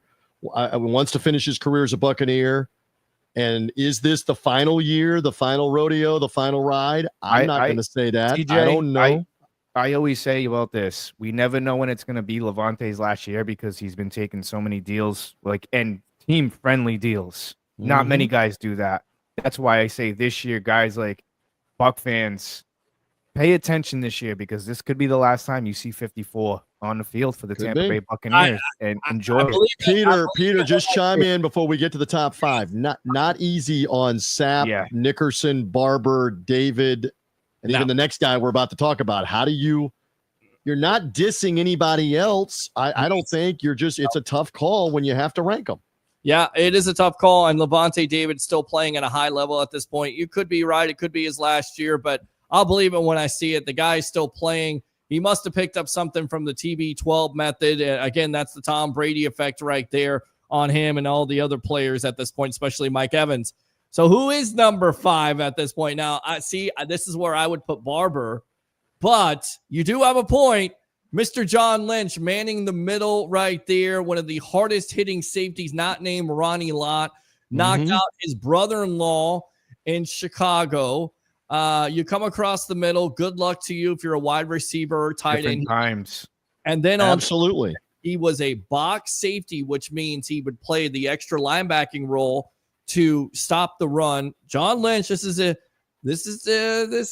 one right here. Go ahead and explain yourself. So this is debatable, and what I went with is, again, like Hardy Nickerson, he was here, drafted in 93 and 94, soldiering through the bad end of the Sam Weich era and before the Tony Dungy era, playing still at a tremendously high level, not just taking the ball away, but the physical presence in the middle of that defense, including against the run. As Louie alluded to, it's a different NFL back in the 1990s and even into the early 2000s, with physical play of safeties coming up to pop a receiver over the middle, hit a tight end as he's trying to make the leaping catch, or come up and smash a running back. I mean, there is story after story of John Lynch leveling. He leveled his brother-in-law, John Allred of the Bears, and knocked him out of a game. He leveled Marshall Faulk in the spectacular Monday night game in 2000. Time and again, he was a leader in the middle of that defense, multi-time Pro Bowler, including when he left the Buccaneers. But again, on this, if you're just joining us on this qualification, it's not beyond your Buccaneer career. Lynch went to 4 Pro Bowls with the Denver Broncos, by the way. Correct. But that doesn't factor in here. I'm just looking at the Buccaneer career.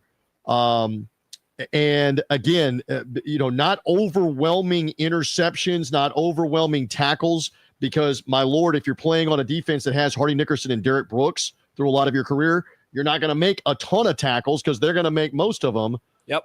But the presence, the leadership, the respect factor, the longevity, again, checks the boxes on playoff wins and Super Bowl victory as well on the 0-2 team.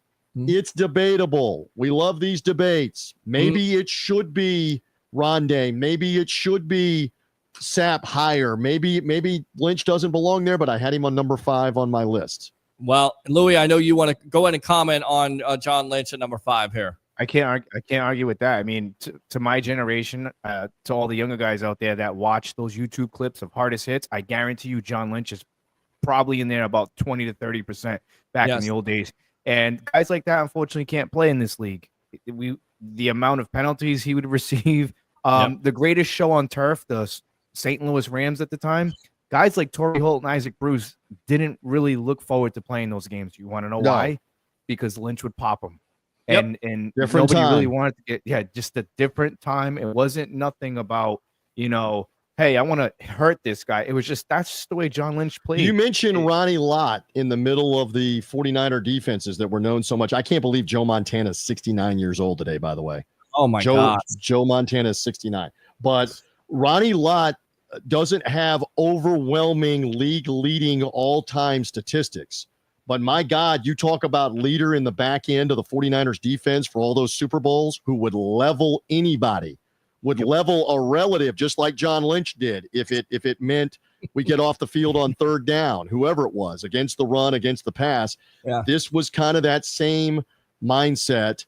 And interesting, he's transitioned to being a broadcaster and now to being a tremendous executive as a GM with the 49ers. And he could have been a baseball pitcher. He had a 95-mile-an-hour fastball as a left-handed baseball pitcher, as a minor league baseball player, but chose to stick with football. And man, did it work out, and man, are we grateful. Another Hall of Famer. By the way, if you're scoring here on my list, number 9, number 7, and number 5, I'm having to distinguish between Hall of Famers, and that's going to continue here as we descend down the top 10. It is Number going to 4 continue. is a little interesting. 4 Well, is interesting. Number 4 is not 4 is interesting. very interesting to me. Number 4 is not interesting to me. It is controversial to some Bucs fans. It's controversial and interesting, but it's my number 4. Somebody else may have him a lot higher, but go ahead. All right, let me say this about John Lynch. He could have been a Florida Marlin pitcher because he's the first pick in their history, if that's not correct. And then on top of it, his interceptions were game-clinching interceptions. So that's the reason why you can 2 rank. or 3 times he had big moments. Yes. And again, One against the Packers. I'm just saying one more time that he doesn't have overwhelming league-leading all-time stats playing at the safety position. But, man, he could hit. Man, he was a leader. He was a run stopper as part of that defense. And I think you can make the argument it's kind of interchangeable with Hardy, with a guy that we haven't named yet, Are the Buccaneers who they are in the mid to late 90s, early 2000s without these guys? No. If one of them is not there, and he's the guy in the back end of the defense. Yeah. Different All right. timeline. Different. All right. Number 4.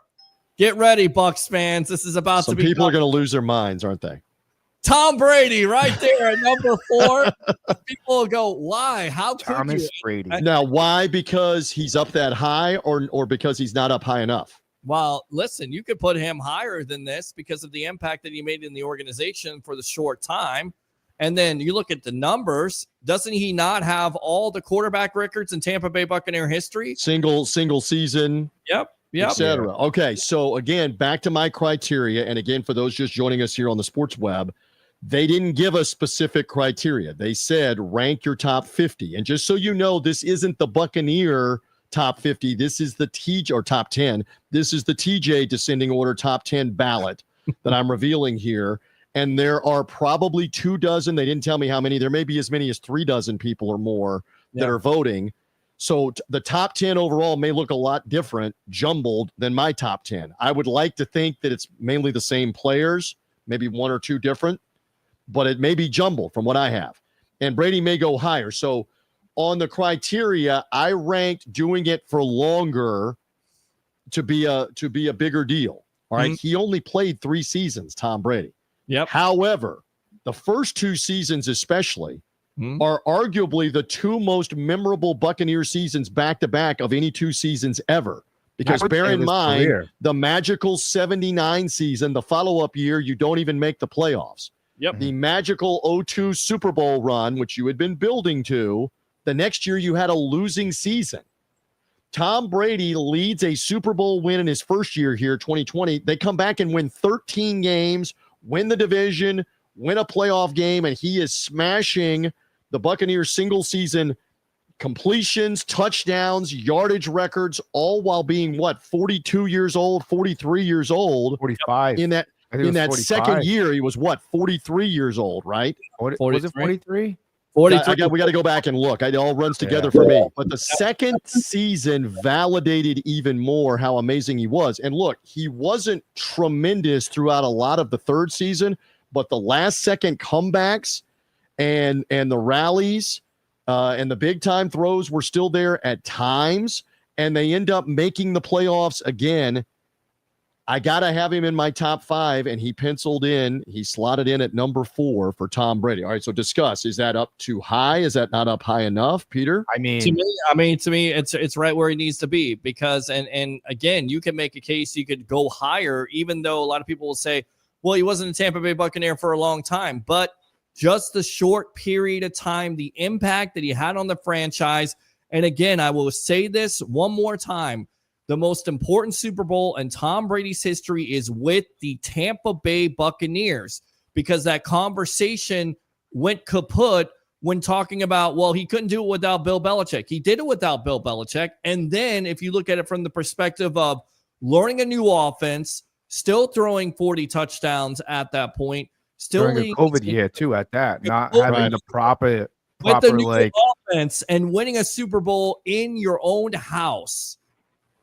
Yeah, he was 43, about to be 44 in the 2021 season after 2020. Yes. It's incredible. See, I'm kind of rethinking where I have him on my list now because I had Louie, him at 10. You had him at 10? Wow. I had him at 10. And there's there's different arguments. Like Brad Johnson is not in my top 10. And let me double check here. Brad Johnson won a Super Bowl as well. Brad Johnson's not in my top 20. I know you interviewed him on the weekend. Yeah. This is not easy when you start going down to these different distinctions, but Brady belongs there.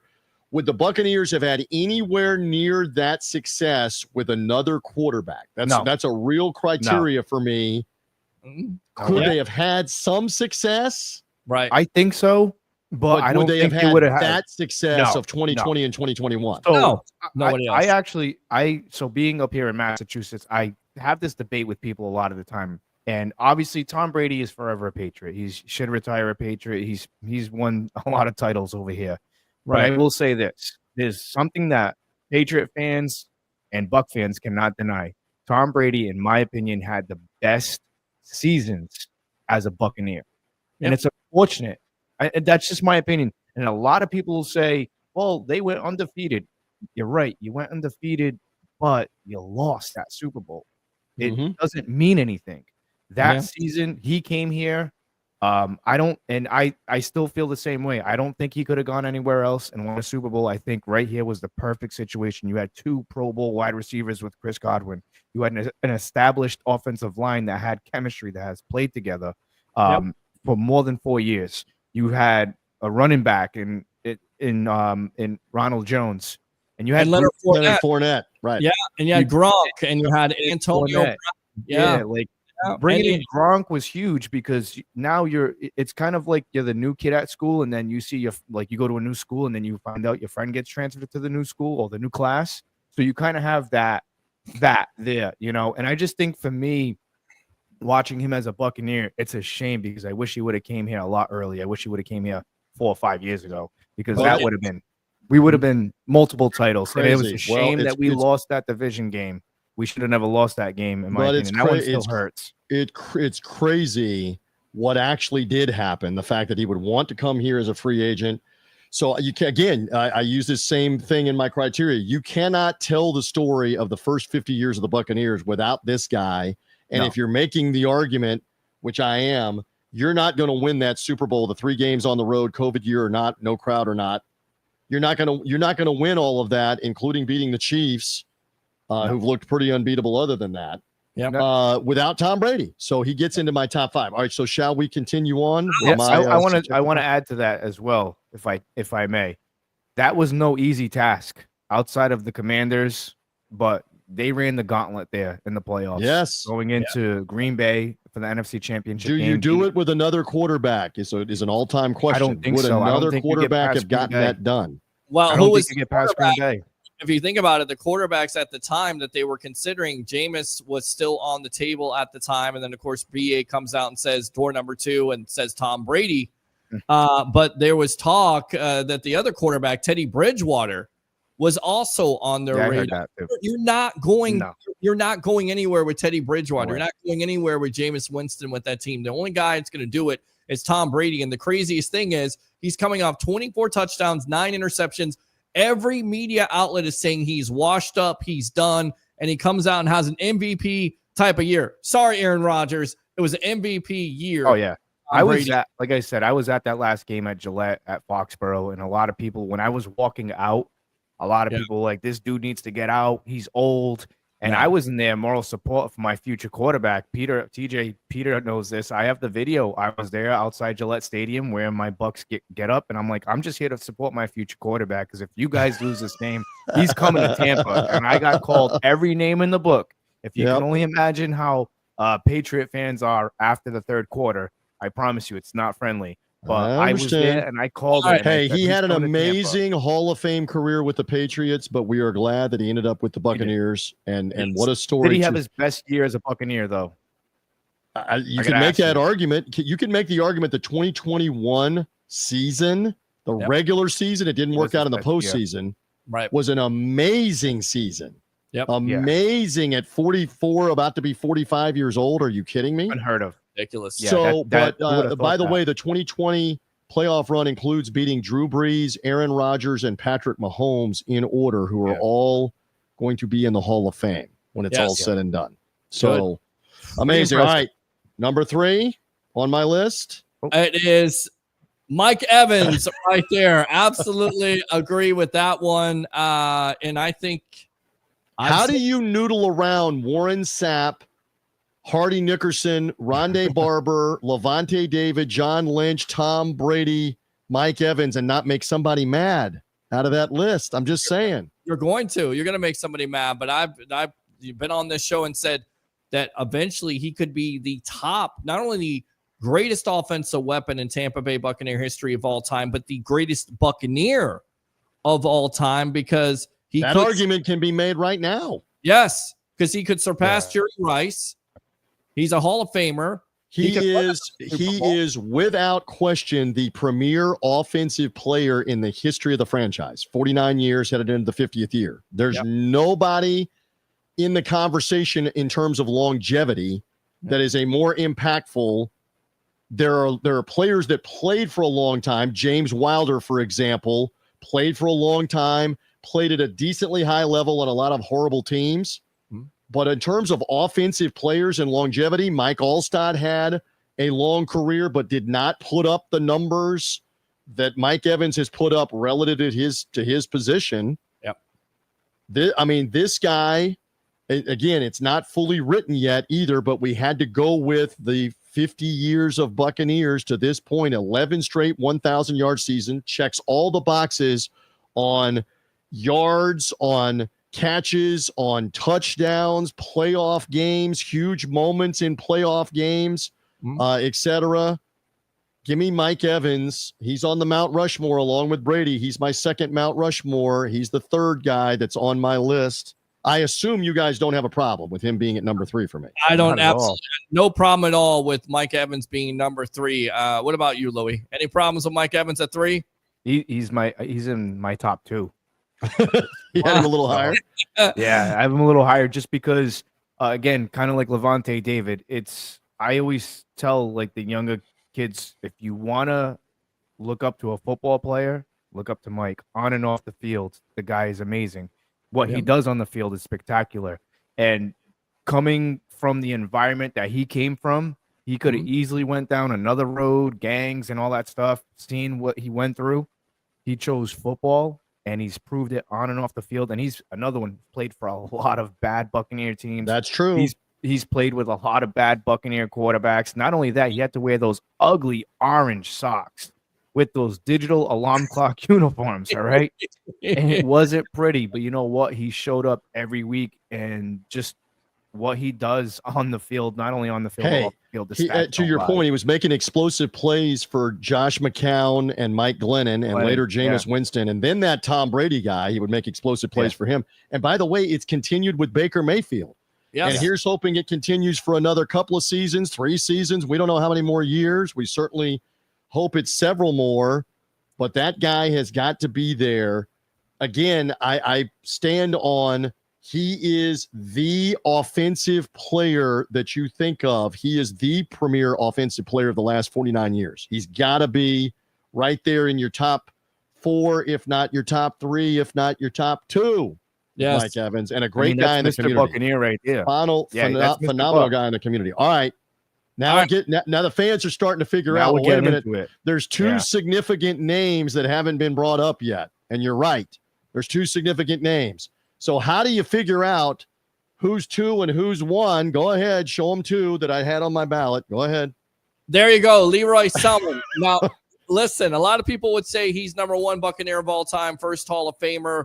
He did play for a lot of bad Buccaneer teams. He was a defensive leader, had lots of good numbers, led that defense to the 79 NFC Championship game. His career was cut short with some injury, but most consistent Buccaneer, first Buccaneer Hall of Famer of all time. And really, you learn to appreciate him, because I was watching the highlights the other night, because that's what you do when you're up late. You know, the Bucs put out highlights from the 70s, and you watch those Buck highlights, and you really start to appreciate monster in the middle of that defense. He was changed a really bad culture. Well, and bear in mind, I mean, they were an expansion team. Yep. They were awful. It was easy to get demoralized. He was constantly being double teamed, coming kind of off the right end in the 3-4 defense. They would double team him frequently, even back in the day. And Leroy was still devastating. I still joke with Ron Jaworski, because in the playoff game in '79, the first ever playoff game in history, Louis, this is before your time, and Peter, just before you, he had 3 sacks in that game of Jaws. And so I remember seeing Jaws. Jaws was doing the national radio, Ron Jaworski, for the 2021 Buccaneer playoff game, Buccaneer Eagles. Yes. And I said, hey, this was you quarterbacking the Eagles against the Buccaneers in the old stadium in '79. What do you remember? He goes, I remember 2 things. It was hot, and Leroy Selman was on top of me about 10 times in that game. That's what I remember. He goes, I kept getting hammered by Leroy. We couldn't keep him off of me. Again, Selman did not have a lot of playoff opportunities. He obviously had a back problem, which cut his career short in the '84 season. But again, you look at Pro Bowl player, being one of the top defensive linemen in the NFL, even on bad teams, for about a 7 or 8 year run. Yep. what a leader in that locker room. And I heard players tell this story too, that the Leroy Selman off the field was the nicest guy you could meet. He would be like, hi. He had like a high-pitched kind of voice sometimes. Hi, how are you? Kind of guy. But as some said, when it became Sunday about 12:30 before the 1 o'clock kick or 12:45, it's like a transformation took place. That he was a monster on game day in between the lines. He was like trying to block a grizzly bear at times in that defense for John McKay and for Wayne Fonts. Leroy Selman on the Mount Rushmore, the original Buccaneer, the first ever Buccaneer, again, played on a lot of bad teams, or he would have had a lot more accolades and a lot more help had he not been on bad teams.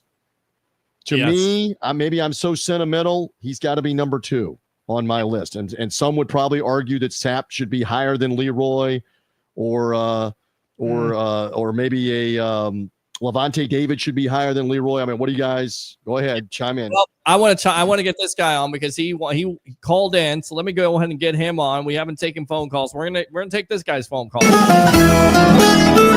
Oh, this is the Greek. This is the Greek, Harry the Greek. Welcome to the Evolution. You're on with yours truly, along with Louie from the Frozen Pirate Podcast, and of course, the great media icon, Mr. TJ Rives of the Buccaneer Radio Network, with his top 10 Buccaneers of all time. What's on your mind, boss? Gentlemen, thank you for taking my call. Yes. TJ, you made that room a lot smarter, I could tell you, buddy. Come on. Are you ready to set me straight on how I've messed up this top 10 because you go all the way back? The only thing, honestly, I honestly believe that Leroy Selman, no pun intended to all the greats, should be number 1. Wow. He's the best Buccaneer of all time. And you're right. You couldn't have said it any better. Had he played on some better teams, I don't think it would With even more be help. Yes. Right. It wouldn't even be an argument. Warren Sapp, great football player, never take anything away from him. But I don't think Warren Sapp would have been the player that Leroy Selman was had he played back in that time. Well, and I'll give you another point, too, because you get Simeon Rice. That solidifies your defense. At that point, Leroy doesn't have anybody on that other side, if you will. You know, David Logan's around a little bit. So he's being double and triple team at that point, and he's still able to be productive in that era. I'll tell you a funny story. When I arrived in Tampa Bay, and Harry, you're older, we're old farts. We, get off my lawn, guys. I arrived in Tampa Bay in 1983 for the preseason, all right, which is Leroy's second to last year. And the Bucs are playing the Dolphins as they always did in a preseason game. And we have seats in the old stadium down low, and the guy behind me starts right away on the first series of the game. They're going to be holding Leroy. He's yelling, they're always holding Leroy. They're always. And sure enough, on the first play, there's like 2 Dolphins trying to tackle. Greek, back me up on this. They're trying to tackle Leroy to get in the backfield because he's trying to hit. It wasn't even Marino yet. I want to say it was like David Woodley or Don Strock or whoever the Dolphins starting quarterback was back in the day. Yep. All right. The Dolphins had an all-world Hall of Fame center in Dwight Stevenson. And they tried a couple of times to have Dwight Stevenson block Leroy, and Leroy threw him aside and clobbered like Strock or Woodley on one play. On another play, they threw a holding flag finally, and the guy behind me is going, finally, they called holding. They're holding Leroy on every play. I will remember that forever. I've always remembered it 40-plus years later. Wow. That was my acclamation. That's where I began to learn about Leroy Selman because, Louie, I was like you. I didn't see the early days of Buccaneer football. If you were out of the market before my family moved here, they were never on TV. Wow. But Leroy was a monster in the middle of that defense. And so I put him up there at number 2, debatable. And I think you did. I got to back TJ up on that because he's absolutely correct. Could you imagine if Leroy Selman was playing in today's game? How many holding penalties there would? Oh, right. Monster. I mean, just put him on a defense. Put him on a defense that has to like Peter's point that has Simeon Rice on the outside and Derek Brooks and Harding Nickerson in the middle and John Lynch in the middle behind them. Hello. Yeah. Hello. If you had that, and that's not to disparage the late David Logan, and it's the late Leroy Selman too, was a tremendous nose guard in the middle. He was not Warren Sapp, but he was tremendous. They didn't have a whole lot else. They had Richard Batman Wood in the middle, and Batman Wood had a ton of tackles and played for a lot of years in the late 70s, the early 80s. And Batman is in my top 50, but that's not the same thing as Sapp and Brooks and Nickerson and Lynch and Rondé Barber and those guys on that defense, that the all-world defense in the late 90s and the 2000s. Yeah. Simeon Rice included on that. 9 picks that you did have so far, I'm going to see if I can guess your number one. Well, there's only one name left. Peter, give it to him. There's only one name left that's got to be there on the Mount Rushmore. We always say this. It's one of my favorite commercials. Who's my favorite player? Mr. Derek Brooks. Brooks. So I will go Derek Brooks, 55, as my number one here. And again, this is a tough call. How do you quantify him in front of Leroy, in front of Evans, in front of Brady, Sapp, Nickerson, Barber, Levante David? It's not easy. No. But Brooks became the unquestioned leader of the defense after Hardy Nickerson was gone in free agency. And the amazing numbers on the games played, on the tackles, on impact plays, helping them win a Super Bowl, helping them be playoff teams. Again, in 2005, 2007, heart and soul of the defense, longevity. Go ahead, Harry. What else? How many Pro Bowls? 11? Like 10 or 11, 13? whatever it was. Yeah. It's crazy. You know what? I think you got it right. I think you've got, honestly, Selman and Brooks. I mean, that's just a toss-up. Yeah. I did not know. It's tough. Yeah. It's tough. But, and again, Brooks is there pre-Tony Dungy for a season with Warren Sapp, with John Lynch, with Hardy Nickerson. The Sam Wyche final year of 95 is Brooks's first year. And the way that they turned things around was so magical. I mean, Louie, you weren't around. Harry, you were around. The way that 96 team turned things around at the end of that season and parlayed a 6-game turnaround at the end of 96 into a 5-0 start in 97, that doesn't happen without players like Derek Brooks leading things in the middle, along with Nickerson, along with Sapp. You can make the argument along with Mike Allstott in the middle running the football. Yep. It was a romantic time. And 55 DB, phenomenal in the community as well. Only played for the Buccaneers. Kind of love that about Mike Evans. Kind of love that about Levante, about Rondé Barber on this list. Only played for the Tampa Bay Buccaneers. Give me 55. Derek Brooks is my all-time guy. Did we have a problem with Brooks at 1, Peter or Louie? No, we don't have a problem with it. And no, not at all. Go back to the history. I believe that Tony Dungy team in 96, they start out 0-8. And then they finish off the season at 6-10. And they played Green Bay and Brett Favre, the toughest you would ever see. You knew the defense arrived that day with that game. It's not the 97 defense, because you knew what they did to Steve Young and Jerry Rice that first game. That great memory. Turn on 96 against the Green Bay Packers. They gave the Packers everything. And I think the Packers only won by a touchdown at that point. That's when you knew the defense. But watch them at the end of that year also play in San Diego when they were supposedly 10-point underdogs and they completely outplayed the Chargers, who were in playoff contention. They won 2 or 3 games at the end of that year when they were decided underdogs, and people suddenly sat up and took notice. And Brooks, a huge part of that. I still maintain, I will say this, in my entire time of covering this team, nobody that's ever put on the creamsicle or the versions of pewter and red and whatever other color with the pewter and red over the last 30 years of me being around, nobody, and it's now like 33 or 34 years, nobody sideline to sideline was better than Derek Brooks. Nobody than that guy. Nobody. And you could count on, in Tony Dungy's defense, anything 5 yards beyond the line of scrimmage and back towards the line of scrimmage, he was going to hit anything that moved that was absolutely. there. He would fight through one block. He would run down whoever it was out of the backfield or coming across the middle. You were not going to get away from that guy, sideline to sideline, period. Yeah, Derek Brooks is, in my opinion, again, this is the reason why I became a Buccaneers fan, because like I said, we used to get college football on whatever the antennas gave us. In Florida State, the Hurricanes, I seen number 10 flying around, and he got drafted by the Bucs.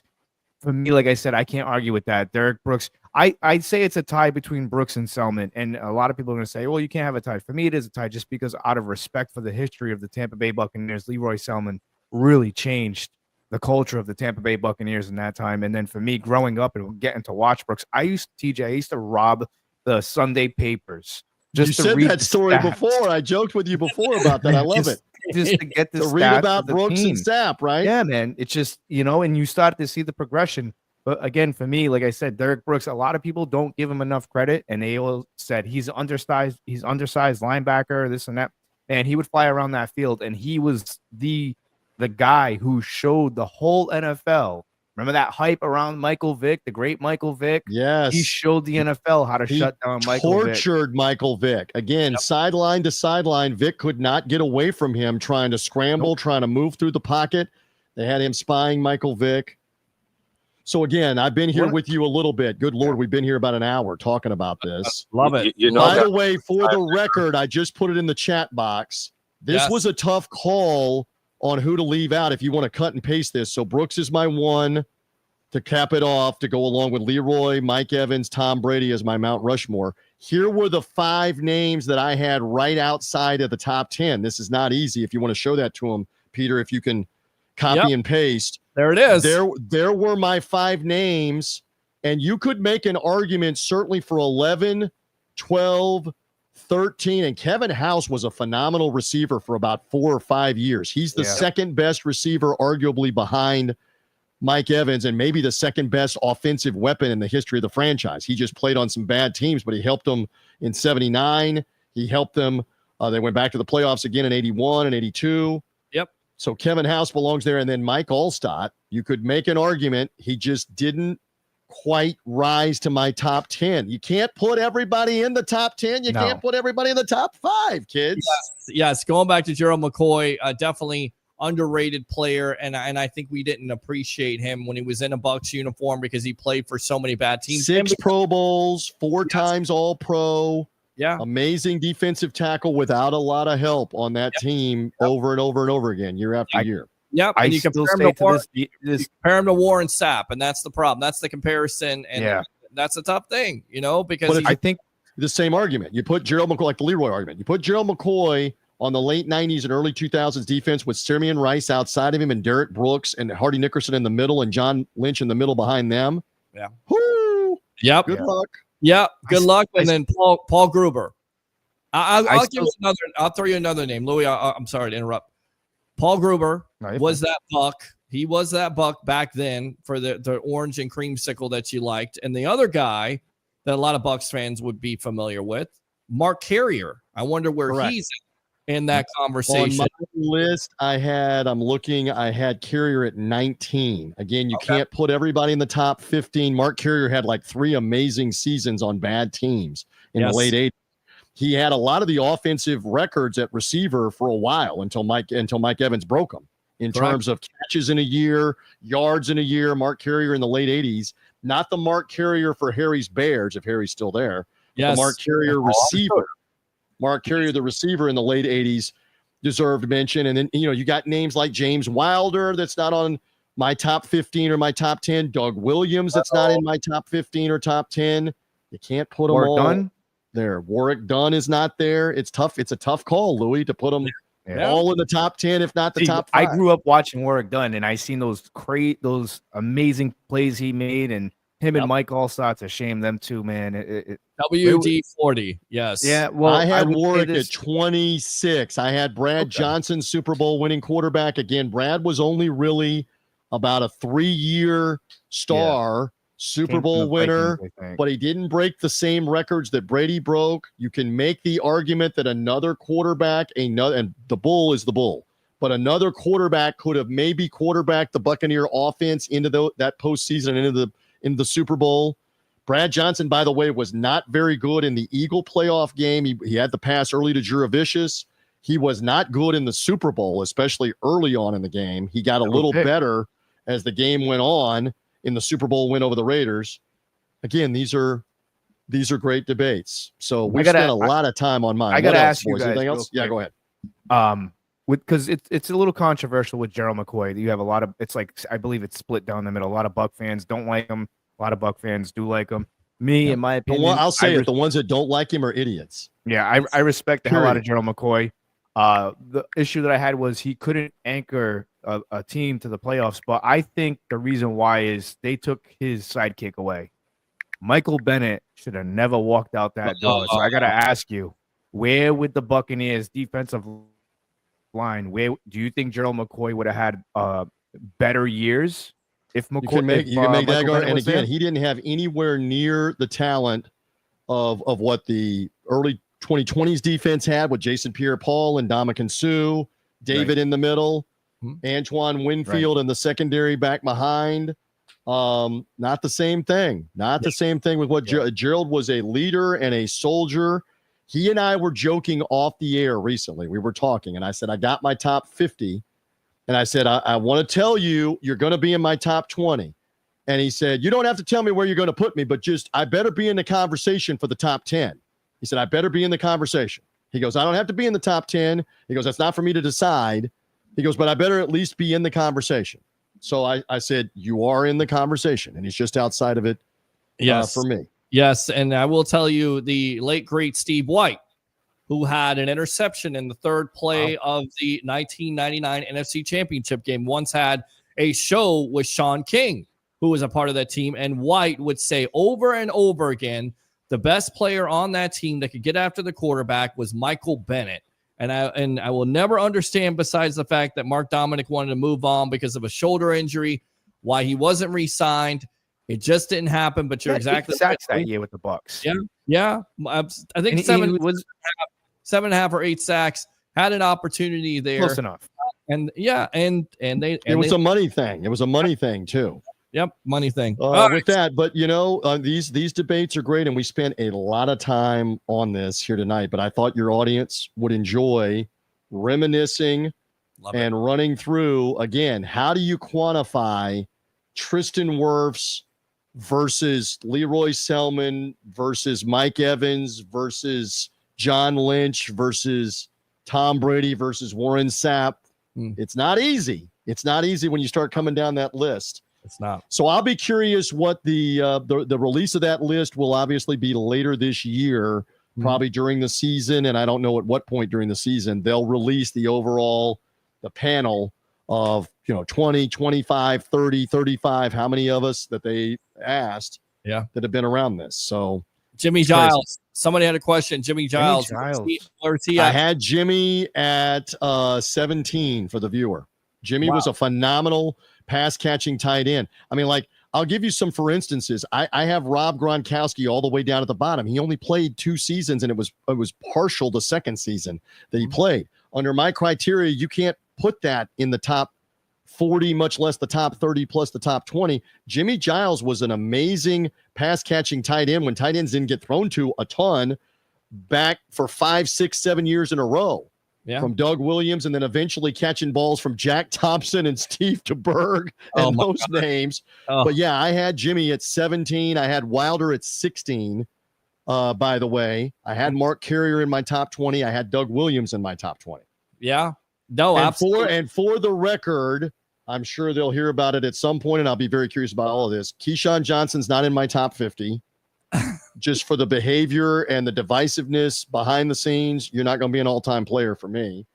And I don't have Jameis Winston in my top 50 either, by the way, because he doesn't have anywhere close to a winning record, never played in a playoff game, the ridiculous amount of interceptions at the wrong times.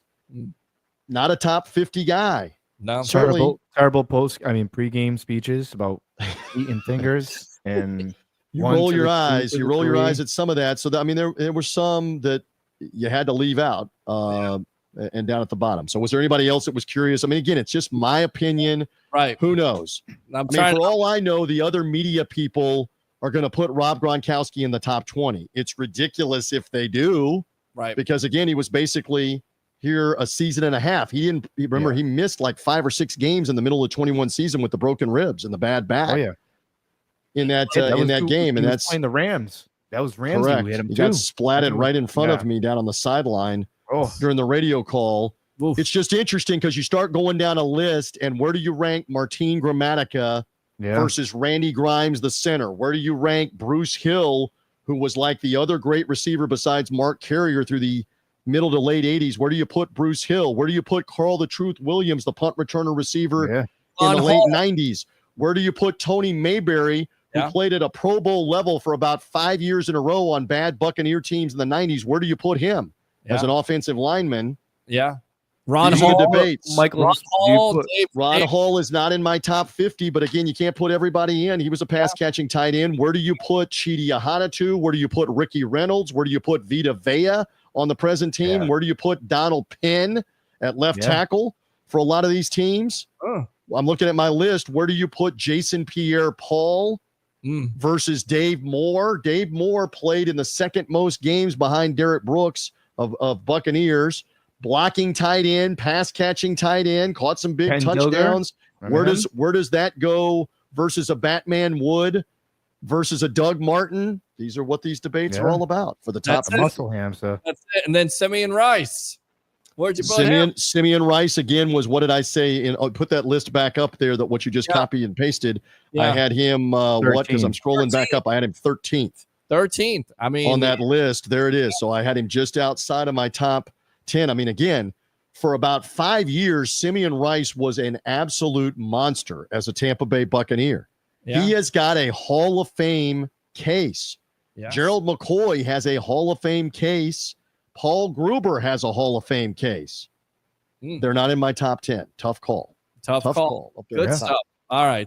Very good stuff. Good stuff. I think we've said all we can say on this. I wish you well on a hump day Wednesday in June. I hope I entertained at least to some extent here for the last hour. You did. So on the Sports Web. Great conversation. Great debate too. Great debate. Great conversation. We'll get you out. boys be well. Got me I'll hop rethinking on my with top you whenever 10. you want me. You got me rethinking my top 10 list now. Now I got to. You can put out a top 10 on the Frozen Pirate Pod, and I'll come on with you. There you go. You know what? Right there. There you go. That. There you go. And I look forward to your callers and your commenters destroying me in my top 10. That's what it's all about with these lists. They can do that next. It's their turn. They can be like Barry Bonds, step up to the plate and swing for the fences. There you go, Mr. TJ Rives of the Buccaneer Radio Network, the media icon here on the Evolution of Television, my friend. We appreciate it. All right. Good to be with you, boys. Have a good night. All right. There it is right there. Good stuff. Let's go back to the 2-shot there, producer. There it is. Okay. All right. That was good stuff, man. He has me rethinking my top 10 because I had my top 10 written out. I'm like, all right, this is my top 10. I had Brady at 10, Tristan Wirfs at 9, Hardy Nickerson at 8, Simeon Rice at 7, Lynch at 6, Allstott at 5, Barber at 4. And then it got tricky for me because you have Sapp, and then you have Mike Evans, and I had Leroy Selman and Derek Brooks tied at 1, in my opinion. And Leroy was way before my time. I've watched highlights of Leroy Selman, but it just wasn't my time. Brooks was my era of Buccaneer football. But again, I have to pay respect for what anchored a change in Tampa, because the first couple of seasons weren't pretty. Yes, absolutely. Agree with that. All right. Let's go out to the commenters. We got a lot of comments, man. Yes. Again, Facebook stars are open, YouTube super chats. If you guys want to give to the content, you want to call. I saw Curtis called in. I saw some other calls. 727-255-0391. It's 727-255-0391. What position do you think we should upgrade at? I think they're good at this point at every position, in my opinion. What position? Yeah, what position? Who's going to be the punter? Well, they got the kid from Denver, did they not? Yeah, what happened to Camarda, man? The kid was a stud, and then he's done now. You had me on. Okay, thank you very much. We appreciate that. TJ is tripping with Sapp at 9. That was a mistake he had for dinner of this, I am sure. Tristan again. Hardy set the tone for Brooks. Absolutely. Dave says Derek Brooks, number 1. Mike Evans, number 2. Leroy Selman, number 3. This may happen eventually here. Mike Allstott, number 4. Wow. 5. Warren Sapp. 6. Rondé Barber. 7. John Lynch. 8. JPP. 9. Nickerson. And 10. Tom Brady. I'm curious. JPP at 8. Why? I don't know. That's to me that's a little I mean he's probably in my top 30. I mean, I think he's definitely in the top 20, top 25. Yeah, around that time. I mean, I don't know, man. 8. That's. I mean, again, Tom Brady for me. You guys are talking about is a 10 because he didn't play that long. The impact that he made on the organization is just that's why I'm saying you got you and TJ got me rethinking my list because now I'm like, what do I put Brady in the top 5? Yeah, right. That part of me is like, yeah, you have to. I'm rethinking it. Let's go out to him. Let's go out to Curtis here. Curtis, welcome to the Evolution, my friend. How you doing tonight? Oh my God, you guys are just a handful tonight, man. Bro, have you seen all the interviews I've been posting? Did you see the Levante David, Tristan Wirfs, Kalijah Cansey? Dude, I am so hyped for this year, bro. But did you see those interviews? I mean, this is what I'm talking about. Curtis is a webhead for a long time. That was for you, brother. Did you see those interviews? Because if you didn't, we're gonna play them over again here. Bro, I've been watching all week, bro. Like, all right. Is that cool or what? We start out on that platform. We're not interviewing anybody besides, our guest and maybe some media members, and then boom. Peter, I want to tell you this. I'm so proud of where you came from and where you're going, brother. Thanks, brother. I'm so proud. I appreciate it. It's for guys like you, man. Stuck with us. It's delightful to see people follow their dreams, bro, and want to do something, bro. Yeah. And I know the relationship. I've heard about the relationship with you and your dad, bro. And as a dad, and with Father's Day coming up this weekend, bro, I can tell you as a dad, bro, your dad would probably be super proud of you, bro. Oh, super fucking proud of you, bro. Excuse my French. Thank you, man. I appreciate that. Yeah. But y'all don't say that. It's a bad word. For all you fathers out there, happy early Father's Day, man. But this is our time of year right now, man. And this top 10, this top 50 thing, bro. That's good. It's a tough one. Crazy because I'm going to tell you something. You agree with it? What's your? Yeah, I'm going to tell you something. Yes, I have Brooks in my number 1. Okay, I've always had Brooks at my number 1. Listen, we love Sapp. Okay, don't get me wrong. Yes, but he's no Brooks. He is no Brooks. Okay, number 1, Brooks was undersized. Yes. All the talk about Brooks when he came out, he was undersized, yada yada yada. This guy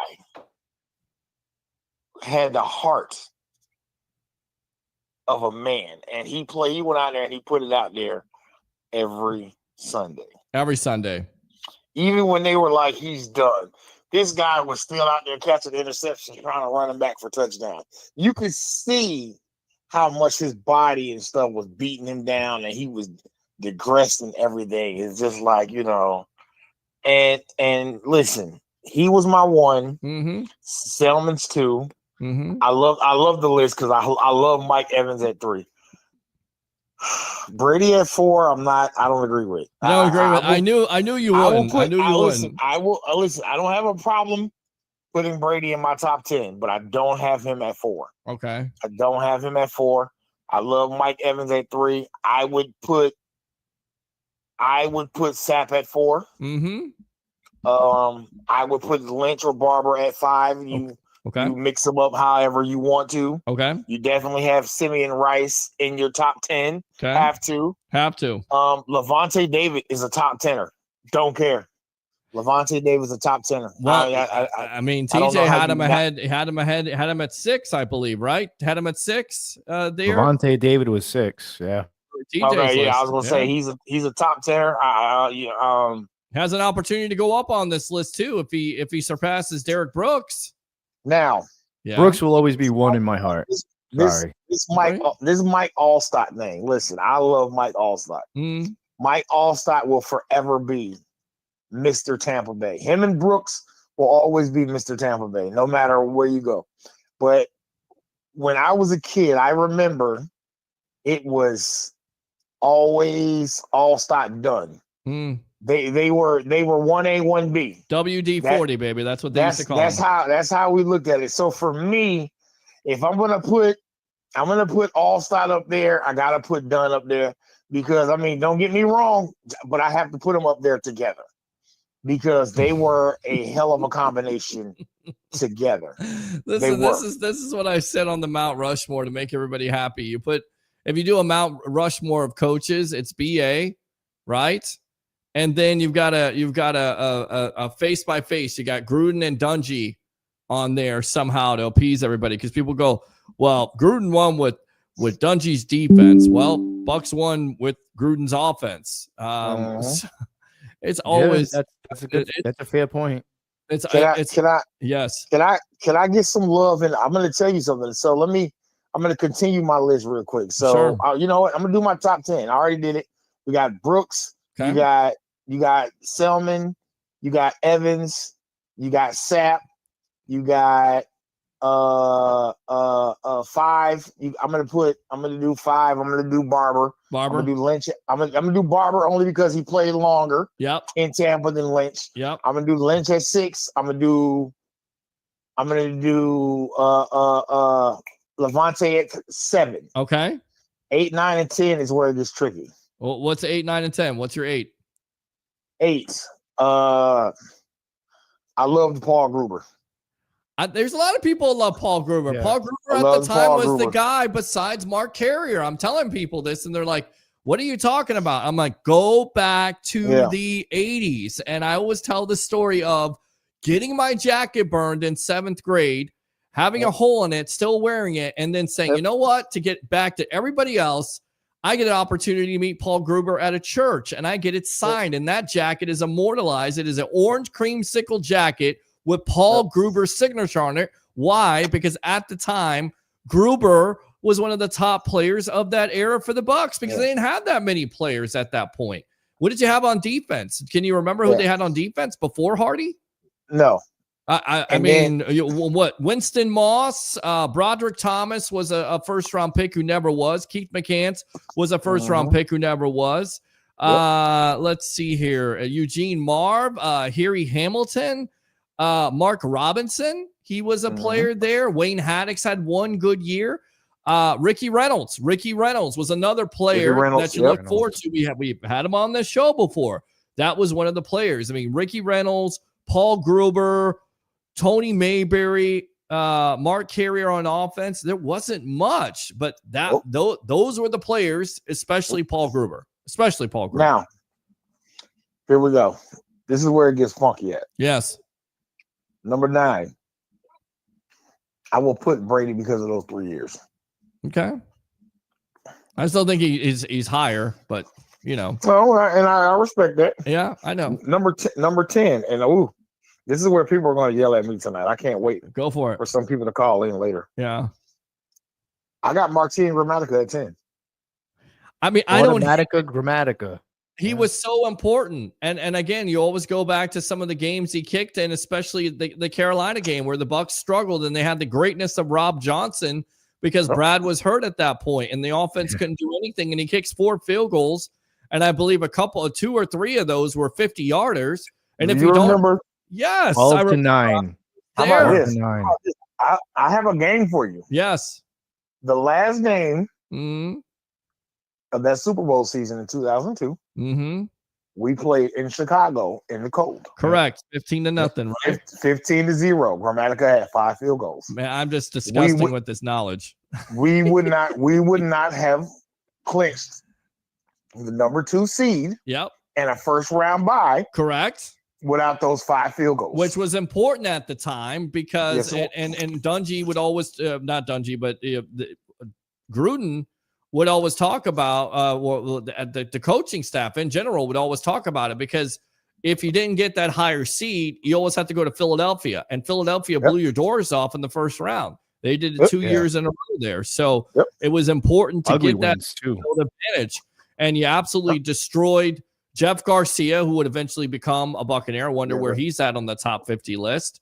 He had some successful years, not a lot like, I don't think Doug, but and then you Jeff Garcia and Owens, and then you went to Philadelphia and you cleaned their clock on that too. So, I mean, I love Gramatica at 10 for me because first of all, kickers don't get enough. Okay. I mean, come on, bro. Dude, how many rings would Brady have without Vinatieri? It's definitely not debatable. Was it 2 or 3? Yeah, 2. And you got to remember, You got to remember, Vinatieri also had one for Peyton Manning. Correct. That is correct. Greatest kicker in my opinion. Exactly. And the one thing about Grammatica is we don't have to worry about him going out there and shanking it. That's it. Automatic for Grammatica. You're like, Grammatica's kicking. Oh, okay, I'll get him and go get a drink. Yeah. I ain't worried about it. Unless it's against the Carolina Panthers the very next year, I believe, where special teams falls apart and you got the greatness, if you will, of Chris Jenkins making things miserable. That Carolina team, by the way, that beat the Bucs that year, went to the Super Bowl. It was meant to be. I definitely agree with you guys. I can see Levante, depending on how Levante's year looks this year. Yeah, he could definitely go up in his list because this guy, Mr.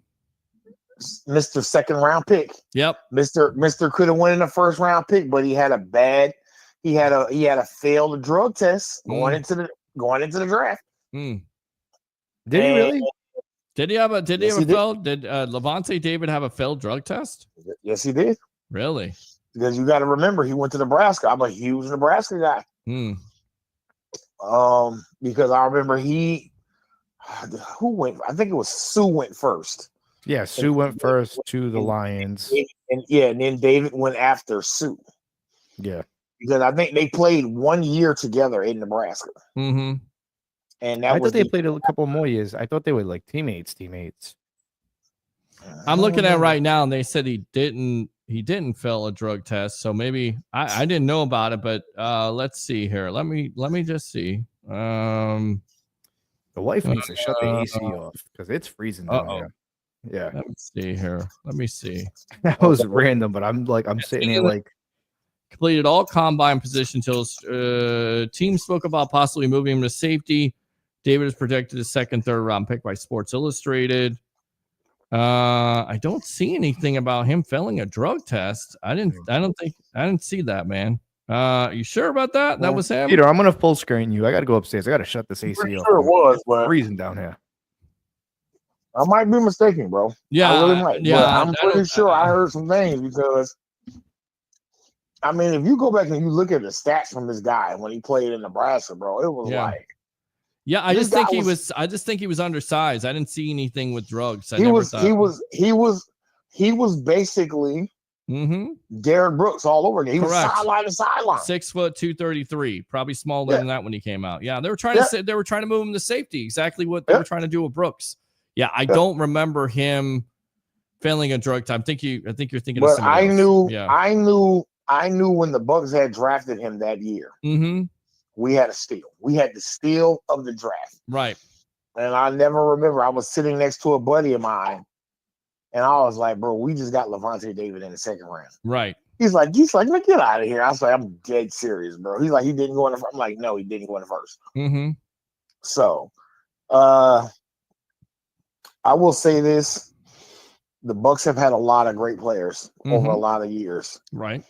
And that actually, I'm going to tell you, I can't do it off the top of my head right now.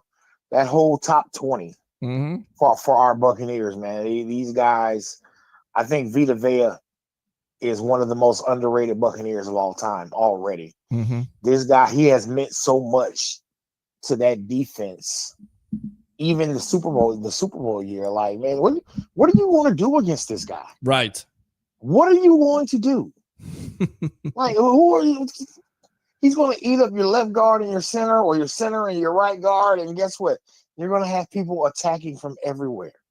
Somebody said, "Get this guy off the phone." He said, "Grammatica." Come on now, Tristan. Come on, that's his opinion. Tell Tristan he can feel how he wants to. Tell Tristan.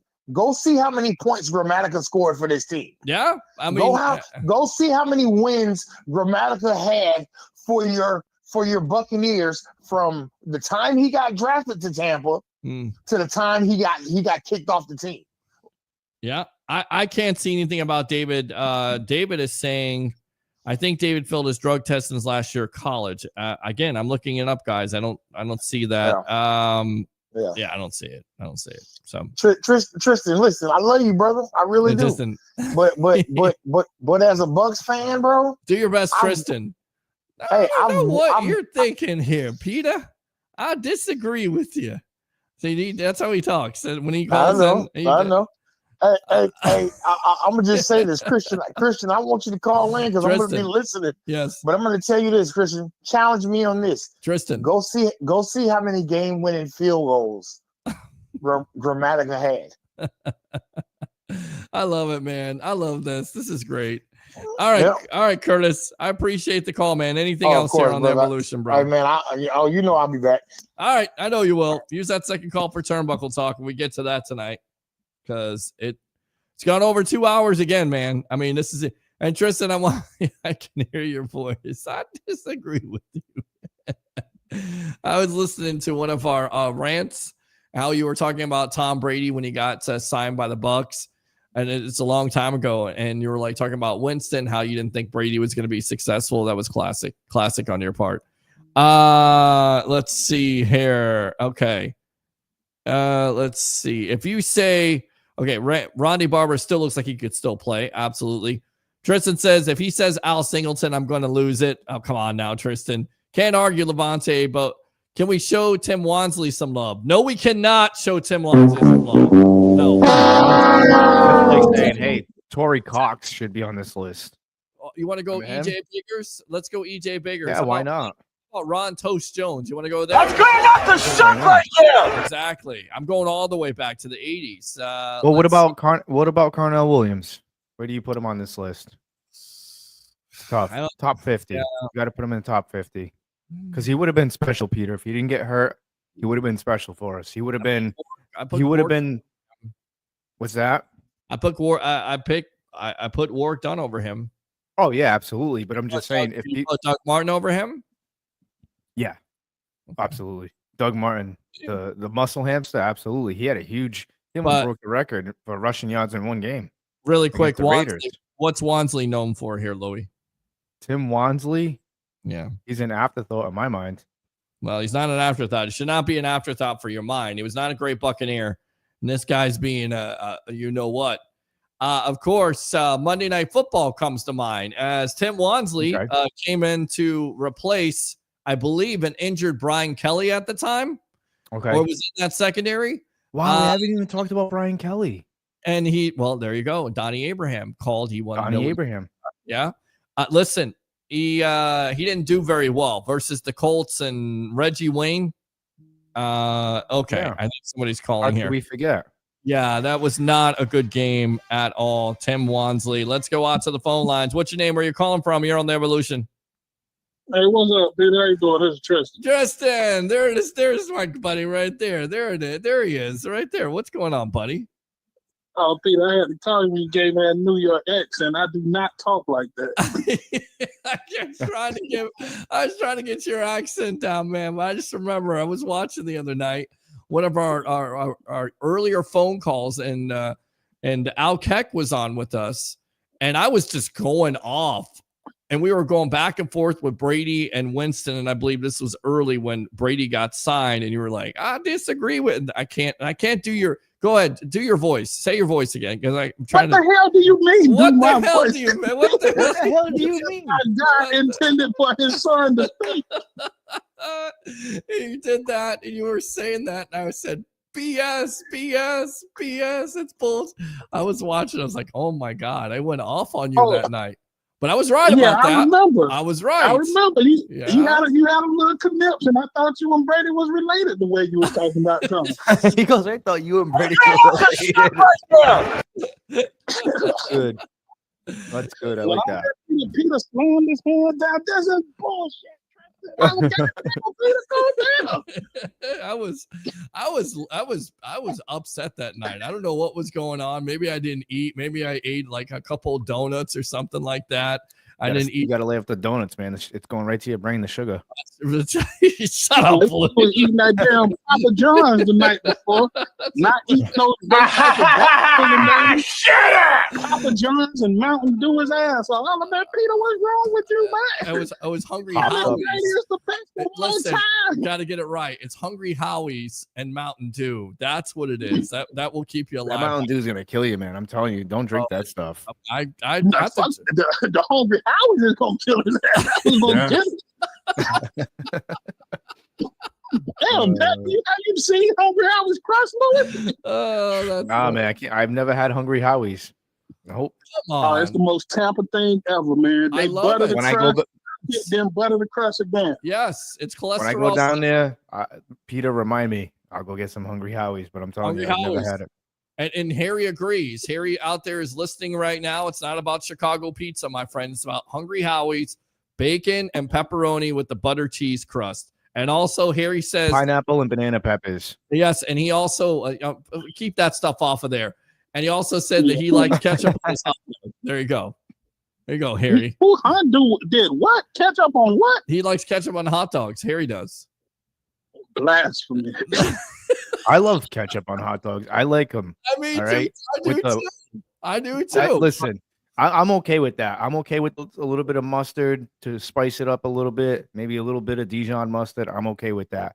Out here in Mass, we have you get hot dogs with the works, which is onion, a little bit of chili, mustard, and a few other things. I don't know what it is, but it's called hot dogs with the works. Oh, yeah, you guys still get Christmas gifts and stuff and sit at the kiddie table. Like, get that with the ketchup on the hot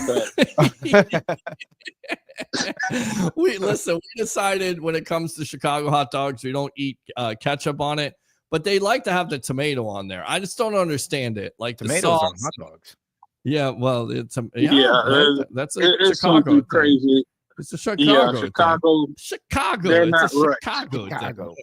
I'm gonna bring a nice pizza from up here, a nice pie with pineapples, banana peppers, and a little bit of onion. You're gonna be like, wow. All right. Wow. Well, I'm still doing the Hungry Howie's thing. We're doing bacon and pepperoni along with butter cheese crust, and it's the best. I think it's the best.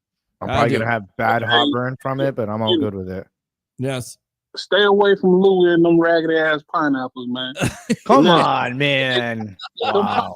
Come on, man. Hey, y'all don't say that. Canadian pineapples, man. I'm telling you right now, on the pizza, some of the pies, we get a nice place called Brick Pizza Company out in Bristol, Rhode Island. They put some nice pineapple on the pizza with it's delicious. Too bad Uber Eats is too damn expensive because I'd get one right now. I'd get one right now and eat it right in front of you guys with the pineapples. Like you just got out of jail. I want pineapple and pepperoni. Damn right, man. I'm telling you right now, the pineapple pizza with banana peppers and onions, sometimes even some black olives I'll throw on there. I don't care. And I eat it. All right. Delicious. You talking like an adult? You talking like an adult? What's your wife down with a glass of Kool-Aid, Louie? Kool-Aid? Nah, man, because if I drink I love Kool-Aid, but I'm telling you right now, if I drink Kool-Aid, I'm gonna be I'm cracked out. Like I can't have that much sugar.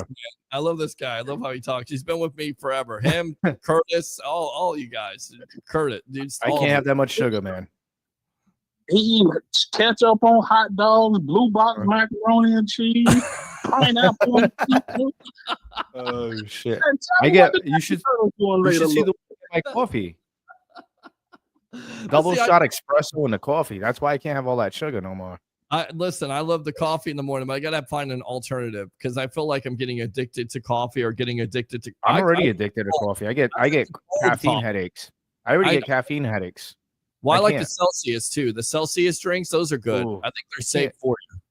No, they're good. No, well, not good for you, Celsius. Nah. I like Celsius. I only My drink girlfriend, like I said, she's a nurse. She tells me what's bad and what's good. She keeps telling me, she's like, stop drinking those Rives APA beers that you're drinking, Mr. Tubbs over there.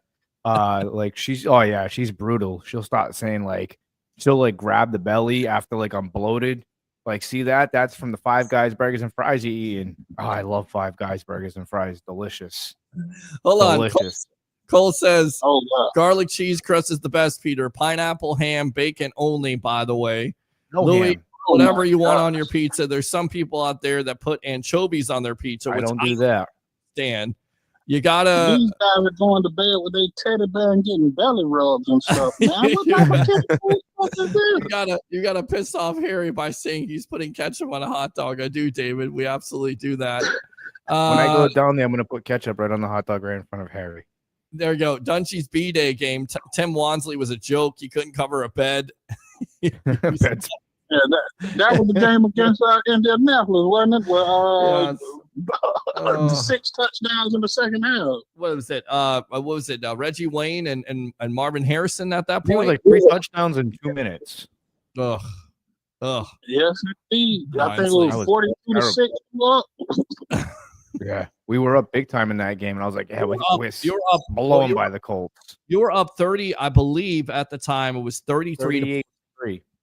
I think no, it it was was. 30, no, it's 30. It was 33 to 14, was it not? The Bucs were up. No, they went in. They were blowing them. I don't think they had double digits. Well, how? Let me see here. Let me just check this out because I'm pretty sure You they want to up that trauma again? Because I don't. Yeah, that was a I bad do. game. I want to. Let's see here. What was it? That 2000. demoralized us. You know what I think of that game? Who I think about? I think of the Iron Sheik saying that thing. I break your back. I'm not going to say the rest. And that's what I think, because that's what they did to the Buccaneers that game. Peyton Manning broke their back. You know what? And humbled us. Okay, that's 2003, not 2004. Hold on, I believe it's 2000. It was 2003. It was the Super Bowl. Well, we won the Super Bowl that year, going into that season. Yeah, they're early in the season too. Well, let's see here. The Colts were down 21 points with under 4 minutes left in the fourth quarter. There we go. So they were down 21 points. So I said what? 30? What was it? 33 to 14. Yeah. So you might be right. Of course, I believe that's right. They were down 33 to 14, and then again they lose. And that's 19 points, Peter. Okay. Yeah. Then we got it. You were right.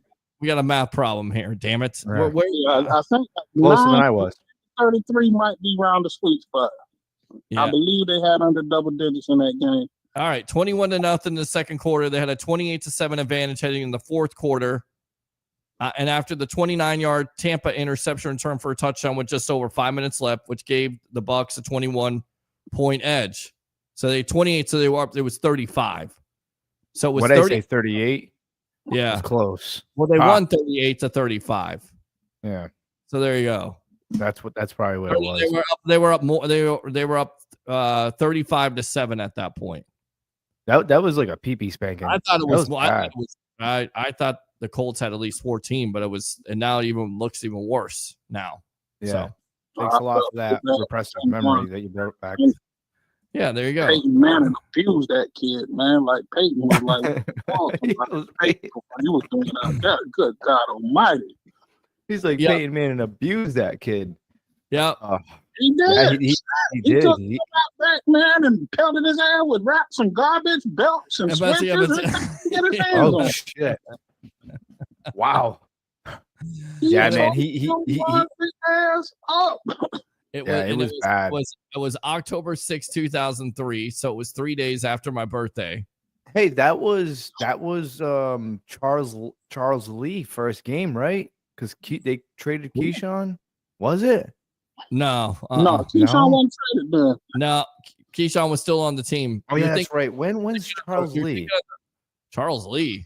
Yeah, you remember Charles Lee had that big Monday night game? He was supposed to replace Keyshawn Johnson. Look that up. Oh, you want to go back down memory lane, buddy? There you go. Charles Lee. Look him up. Charles Lee. I think he was number 82. Marquise Lee? I think you're talking about Marquise. Charles Lee. Charles Lee. His name was. I can't remember what I think his number was 82. It was when Keyshawn got traded. He was the guy because they were playing a primetime game. Am I right? Let me see here. Hold on. Keenan McCardell was the guy who was like man down with Keyshawn talking about. Spent parts of 3 seasons. I went to buckpower.com, which by the way, Paul Stewart would love this conversation about Bucs history right there. He did he did replace the suspended Keyshawn Johnson in 2003. Also started 3 of the 5 games in 2004. Wound up being named inactive for the final 2 months of the season. Played 2 seasons with the Packers, being a 7th round pick. But that primetime game, what was his stats? He went off on that game. He had 2 really big catches that I can remember. I'm pretty positive. 2003, he had 33 catches for 432, 2 touchdowns, and then 2004, 15 for 207. What was the year? I can pull that up, that game. Yeah, pull it up because What was the year? Was that 2004? I don't remember. 2003. 2003, 2004, he played. 2003, he only had 2 catches. Well, that doesn't make sense. It says receiving number 437. I don't know. You have to look this up. You have to look it up. Because let's see. Stop talking about the Monday Night Colts game that cost me $900 because I had to buy a new TV. Right there. D. Delaney, ex-Buccaneer D. Delaney is playing for the USL Championship this weekend. There you go, Christopher Colt. Thank you. Let's see here. Dungy B-Day game, yes. Grammatica, I think, lost his job because he fell in love with the bartender, Green Parrot, on Del Mabry. I used to see him in there all the time talking to her. Come on, David. I think David failed his drug test since last year of college. I don't remember Levante David ever failing any drug tests at this point. Do you remember Martin Grammatica's brother when he was celebrating? Yes. Remember Bill Grammatica. Bill Grammatica. He tore his ACL. Yes. His ACL? Arizona Cardinals, I think, at the time. Yeah. That's crazy. Yeah. I was looking back at some old stuff especially with the Arizona Cardinals. They had David Boston. Remember him? And they also had Anquan Bolden. Was it Anquan Bolden? It was Anquan Bolden. Arizona? Yeah. It was Anquan Bolden, David Boston. David Boston played for the Bucs too, remember? He had like a couple of games. Cup of coffee. And then he couldn't stay healthy. He was taking them shots in the ass what he was doing. You guys remember Antonio Bryant? Yes. He made a couple of damn good catches. He had a good season with the Buccaneers. Thomas Jones too. Why they let him walk? I don't know why. Thomas Jones, former Chicago Bear, who was a part of that Chicago Bears Super Bowl team there with Cedric Benson. 1,000-yard rusher. Yeah. 1,000-yard rusher. Yes, Cedric Benson. Who was where's the love for Donald Weekwe? He was another one. Another kicker. Paul Gruber did not give up a sack in his first 2 years, 88 and 89. Correct. Paul Gruber was the man in Tampa. He was when I was growing up. He was. Paul That's what I'm Gruber was the saying. man. He was the man. He absolutely was the man. That's what we've been talking about. Right here. Game. It was against the Giants. He had a 53-yard pass from Brad Johnson, and then Charles Lee. Let me see. Why does Charles Lee sound like everybody thought he was the replacement. When you said Charles Lee, I thought of Charles Manson. I don't know why. Charles Manson. Come on, man. What are you talking about?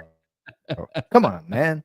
I thought of Marquise Lee, actually. That's what I think he was talking about. Marquise Lee. He couldn't catch a cold. He could not.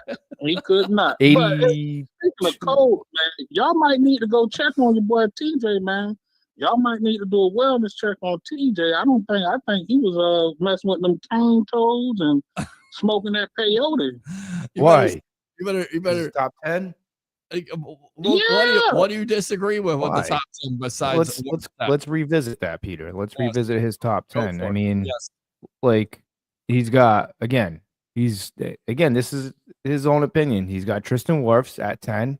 Okay, Warren Sapp at 9. Hardy Nickerson at 8. Huh? Makes sense. Yeah, Hardy Nickerson at 8. I'm okay with that. I had Hardy Nickerson at 8.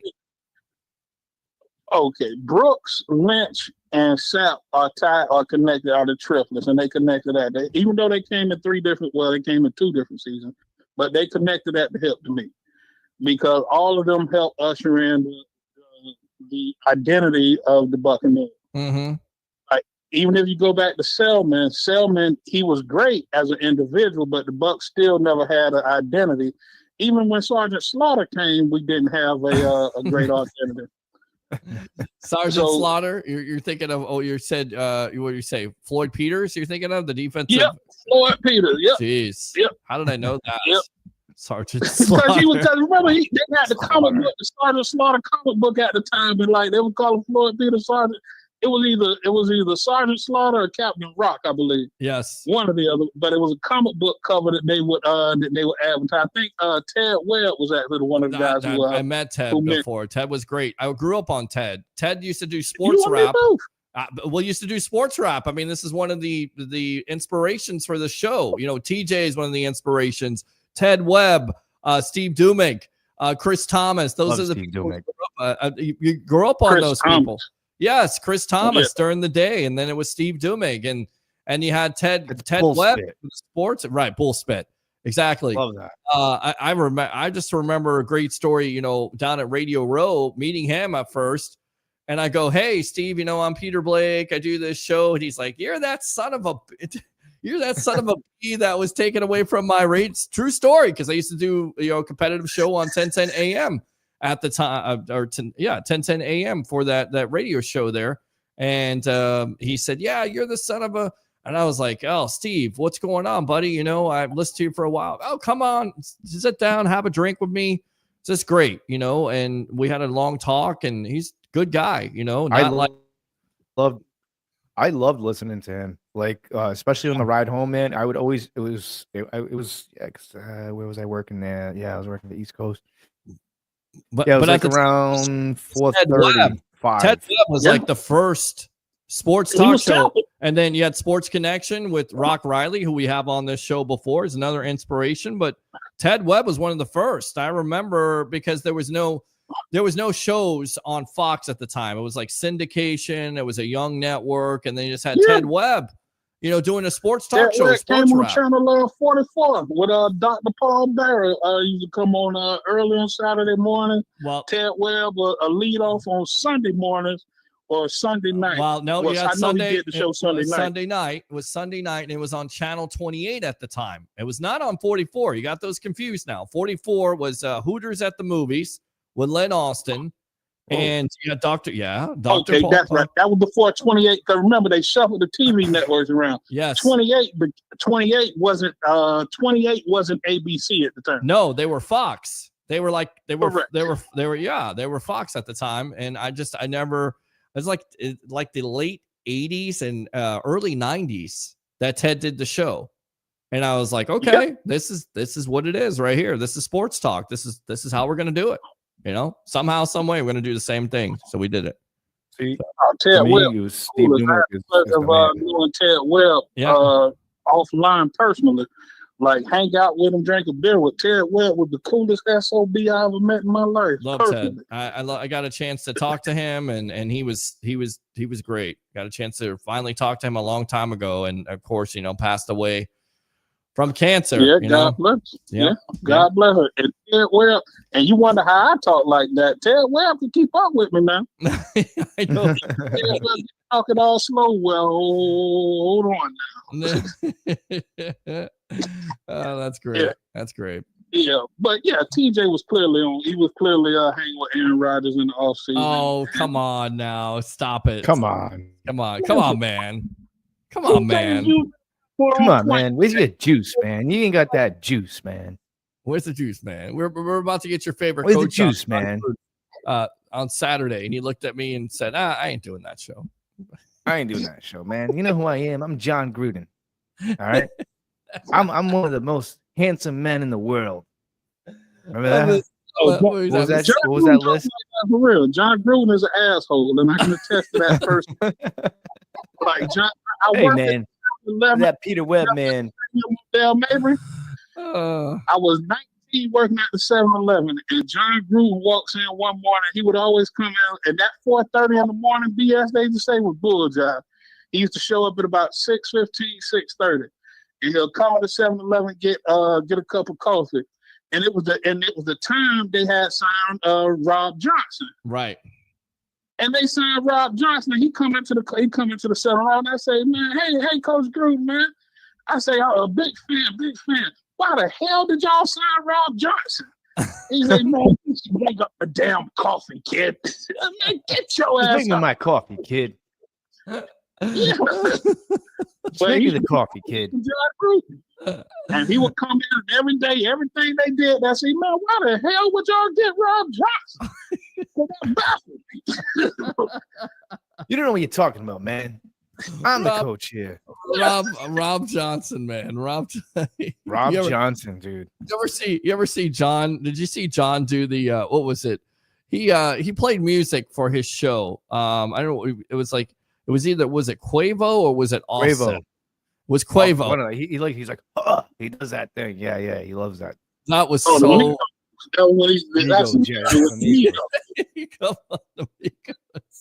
he loves Amigos. He was jamming out to it. I don't know. It was just something funny about it, which He's definitely outside of his character for damn sure. Oh yeah, he's something else now. I'm getting excited, man. It's the schedule release for the Tampa Bay Buccaneers. You know, I won a Super Bowl there. Oh no, the dude knows football like that. I would never argue his football knowledge. Now, what would you do? What would you do if Todd Bowles failed this year and they rehired John Gruden? What would you do? Listen, man, I hear Baltimore is looking for new fans, and I'd be more than happy to jump on field. All right, let's go. Baltimore's looking for new fans. David said, told you if you wanted John Gruden on your show, you had to have a plate of Hooters chicken wings out. Yeah, pretty much. We may not do turnbuckle talk tonight. Yeah, we gotta. So Tristan, go ahead, man. Tell me. I'm telling you, man. We gotta do turnbuckle talk. We have to figure that out. We'll figure it out because we do have some things to talk about when it comes. I'm trying to get Karrion Kross on here. I'm just trying to get some of these wrestlers on here. I'm telling you, we're gonna have to do a separate show for that. All right, maybe we'll do. If I get one of those guys on here, we got to do that. We might. Well, I might not be able to get you one of the WWE guys, but I can probably get you one of the local guys. Oh yeah, we got. One of my buddy, Eddie Torres. He actually wrestled. He was the champ a couple of months back. Oh yeah. I want to. Yeah. He does the local circuit. He was on WWE. They went against the short big guy with the mullet, big old dude, short dude. Wore the yellow tag team. Huh. I don't know. I forgot. Yeah. You'll know him if you see him, and you know exactly what I'm talking about. I just can't remember the name, but he had wrestled them on WWE one time. All right. Yeah, there was some jobbers. But yeah, he does that. He does the grizzled rants every now and again. I'm pretty sure he'll love to come on, man. See, he's got the voice. I told you. What do you think about Ron the Truth Killings cutting his hair?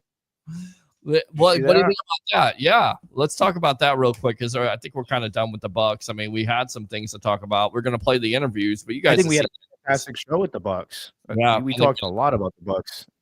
We had a great conversation with TJ. So, what do you think about Ron Killings there, real quick, and we'll get you out of here, Tristan, on that. Oh man, listen, it got so bad when they cut Truth. I was like, all right, man, damn. And I felt like the Godfather. Every time I get out, you pull me right back in. Then he come in and he spears this John Cena. Yep, it was great. I like the whole promo run that they're on. I like him going back to when he used to be K Crush, and him bringing back where he actually talks instead of trying to do all the comedic stuff. Yep. Like I think they're setting up now. If I was WWE and if I was picking the matches, I think that this sets up him versus who just took the title off of Uso. Gunther. Look here, him run through Gunther real quick and then drop the belt to Cody. I think would be perfect. Or him versus Logan Paul. I think they got something there that they can set up. It's a lot of things in which they can do. A lot of things they can do. For Ron Killings right now, but like right now, what they did and how they set it up, I think they're basically just stealing money at this point from the fans. Like, take the money, man. Here, I didn't think he was going to cut his hair. Tristan, when I saw that, we appreciate the time, my friend. We appreciate the call. All right. That was awesome. I appreciate you, Peter. Hey, y'all have a good one. And Louie, even the broke clock, right twice a day, man. Keep that in mind. All right, man. I love that guy. All right, Double Dave. I saw pineapple pizza. That's what it was. That's what it is. Yeah, we're almost because I know you got to get up. So really quick, yeah. Hold on, let me call Sun Devil Dave here really quick, and then we'll end off with that because we appreciate the comments here. We try to read all the comments as possible. Yes, and Lavonte David never failed a drug test. Let's go out to Sun Devil Dave. What's going on? What's going on, boss? How you doing? Great job tonight. Thank Great you. job over the weekend. Thank you. Thanks for Louie. wasting my time. Yeah, thanks for wasting my time. Yes, and goodbye forever. That's You guys are what that's awesome. what we I say. was trying to sneak in. I'm watching this Indiana OKC is going down on the wire. Indiana's up by 5 with Wow. 4 minutes left. Okay. All right. Great well, maybe game. we'll be able to get Who's off good in the. the series? I haven't watched none of it. I It's think 1-1. I It's think 1-1. Indiana. I This think game's Indiana great. is destined to win. I But was talking I to don't know, Nick Indiana, Anderson. man. They just I was talking to Nick Anderson about this, and he This said is great. superstars Mhm. show up, and maybe Halliburton wasn't looked at as a superstar, but some of the right. he's been showing up. Just Hey, Yeah, you they- know what though? Shout out to the Rays, man. What is it? 13 out of 15 wins. I mean, Well, yeah, Yeah. I mean, they lost tonight, but they lost they tonight. still won. that's all right. I Yeah, know. Listen, Yeah, Cubs lost too. So Cubs. bummed. that's all right. Real quick, I know we're doing Russell talk, right? Turnbuckle. Killings comes back. That's great.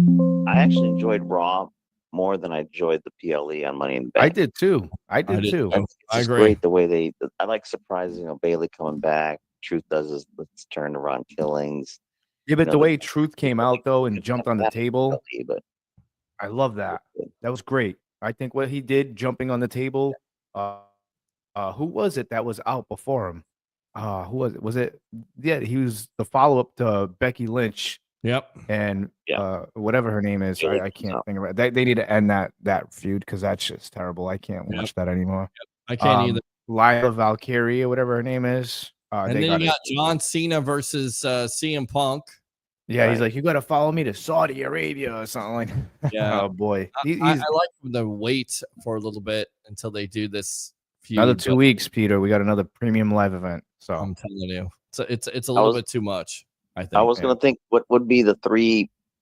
I got Ron Killings, but 3 most shocking returns, WWE returns. I was thinking, I would say Edge is still gonna be number 1 when Edge returns Royal Rumble because everyone thought he was not gonna come back from that neck issue. Right. And then for the second one, it's tough. I mean, there's so many other great returns. John Cena coming back from that spinal fusion, whatever he had. He came back 6 months earlier, 2 months earlier, whatever it was. I think CM Punk's I mean, return. The CM Punk return was crazy. And then only because when the music hit, I thought it was going to be a joke. I thought, oh, okay, it was going to be like somebody playing a joke on the fans. Like, Right. I couldn't believe when he came back right at the credits. And then maybe even Shane McMahon coming back in 2016. I thought that was kind of a shocker too. Out of the blue. I know one. It's The Rock coming back after so many years hosting WrestleMania. That's one of them. Yeah, that was pretty big. I like Judgment Day, Undertaker coming back as Biker Undertaker. Remember that? That's good. Right. Yep. Badass. Triple Yeah, that was H, kinda cool, probably badass. the greatest, one of the greatest ones. Coming off the quad injury there, coming back at Yep. Madison Triple Square H. Garden in the jacket. Yeah. Yeah. Right. Yeah. Those are Let's some other think. good ones. What about a lot of people forget Well, about Cody what about Rhodes. when Matt How about- Hardy was how about- fired? yeah. And then because of the whole Lita Edge thing, and then he comes back. Yep. Jim Ross goes, Good who's work. that? Waller goes, who's that guy? And Jim Ross goes, oh, it's some fan. And, Yeah. and he's like, Waller's like, that's not a fan. That's Matt Hardy. That's Matt Hardy. And then he By shoots God, on that's Edge. Matt He calls him Hardy. Adam, and Yeah. I thought it was a pretty cool feud. I kind It of thought that was. was kind of a shocking return. It was. too. It was absolutely shocking. Cody Honorable- Rhodes coming back after. Cody Rhodes, yeah. Yeah, coming back at Wrestle. Honorable mention. Yeah. Stone Cold to help Team WWF at the time. Remember that? Yeah, that was the When Vince McMahon was going bar to bar. the invasion angle. Yeah. The that reason was- why I say that is because I was there in Providence when that happened, and I will say this: the roof came off that building. I was probably about 13 years old, and I remember that like it was yesterday. That was probably one of the loudest pops. I'll actually put that pop against CM Punk returning to WWE, not CM Punk returning to professional wrestling, because that was probably one of the loudest. I wasn't there for that, but you could hear on the TV. Yeah, that was probably the loudest pop any wrestler has got. I But still think will Triple H's return was I a don't pop. know. Yeah, that was big. And here's another one that nobody really talks Edge. about. I think the Edge return was probably the biggest pop because I think that was a huge shock. Here's No one one that thought he was nobody gonna come talks back. about with the return. Yeah. Shawn Michaels. Gangrel with the Young Bucks. No. I'm just kidding. I'm just kidding. I'm just kidding. Shawn Michaels coming back in the NWO. Remember that? Okay. Yeah. I remember that. Yeah. Yeah, They that could have was a- done so much with that. He had 3 years off because of, then he bust his back on that casket match. Correct. And then That is correct. wasn't that something That happened was there? And awful. then Yep. he had a falling out with Vince, and then he lost his smile and all that other. Was that before? I don't. I That was think that 96 or 95. 96. Well, Okay, but then he did I know he bust- was hurt pretty bad in that casket. And he Well, busted his back pretty bad. he drops the belt. He drops the belt to Stone Cold, with Mike Right. Tyson being the WrestleMania. ref, and Tyson was there, and right. of course Tyson turns on him, punches him in the face, and he's Yeah. done. And then Triple H reforms a D-Generation D-Generation X with Sean Waltman there. Yeah. You drop the ball, because I remember having this sound effect, which is a great sound effect. I think I still got it somewhere. You drop the ball. So, and then Shawn Michaels returns, right? And like 2002 or I think it's 2002 with NWO, and it's out of the blue. Like nobody thought it was happening, and it's Kevin Nash, I believe, at the time calling him out, and they are both to click as my voice is about The to go newest off. member of the NWO, the Right. Heartbreak. That was Well, no, but they paused, like he just did the whole thing, Yeah. and then all of a sudden it goes. Huh. I'm like, no way, Shawn Go ahead, Michaels. Peter. Sing the song. Sing the song, Peter. I think Go I'm ahead. cute. I think I'm sexy. I Oh, got the looks. I love it. Oh, shit. Drive the girls wild. Everybody where do was you jamming think- out to that. What's your opinion on this whole? Where do you think this Ron Killings will go as far as? Do you see a title run? Do you see him feuding with Cena? Where do you see this Ron Killings? I mean, I think if they do I this don't- right, I mean, it's for me, it's better than John Cena as a heel. I buy this Right. more than I buy John Cena as a Oh heel. yeah. And I Right. think, Oh yeah. if you really want to do something that would make lots of sense, instead of doing Cody, which I think everybody figures that Cody's going to be the guy that's going to end up with the title. Yeah. What about Ron Killings, putting the belt on him or giving him a main title run? Because it was always, Cena's my hero. Cena's my hero. Cena, I'm going to kill wrestling. Right. And then you set this up with Ron Killings as being like, his idol, which is funny if you're thinking about it, because Killings is older than John Cena, but putting the belt on him like a Kofi Kingston. I mean, I hope it lasts a lot more. Like the Jey Uso title reign was it was only 51 days. It was so disappointing how they dropped the ball for me. Yeah, it is, but he's It over. was a cheap pop at WrestleMania. That's all it was, because he was over. He's over. I just think, to me, I mean, I try to follow Jey Uso. This is my humble opinion. I just don't think he's really comfortable with doing like those one-on-one face-to-face promos. He always looks like he's frustrated. I mean, I know he's playing this character, and right. Against Well, he had odds, Roman, he had feel Sami comfortable to Zayn. do a promo. Like when Cena and Punk do the promos, or when Cena with Rhodes, is different. With Uso, it just seems like he doesn't have that confidence. That's just my opinion, but right. Maybe He needs a tag along guy. That's the thing with him. So I think the problem with him was he was so used to having somebody else always with him. Mhm. And then you had the bloodline, you had the Usos. So he always had somebody with him. And now it's kind of just him by himself. So now he's kind of being exposed a little bit on what his weaknesses are. I don't think he belongs in the heavyweight championship picture anymore. I think more like the Intercontinental title. Bring back the European title. I think they should definitely do that. That's one of my I don't know why they ever got rid of that title, but they should bring back the European title. Keep him in that type of division. I don't think of heavyweight champion. I don't know, that title that they have on Raw.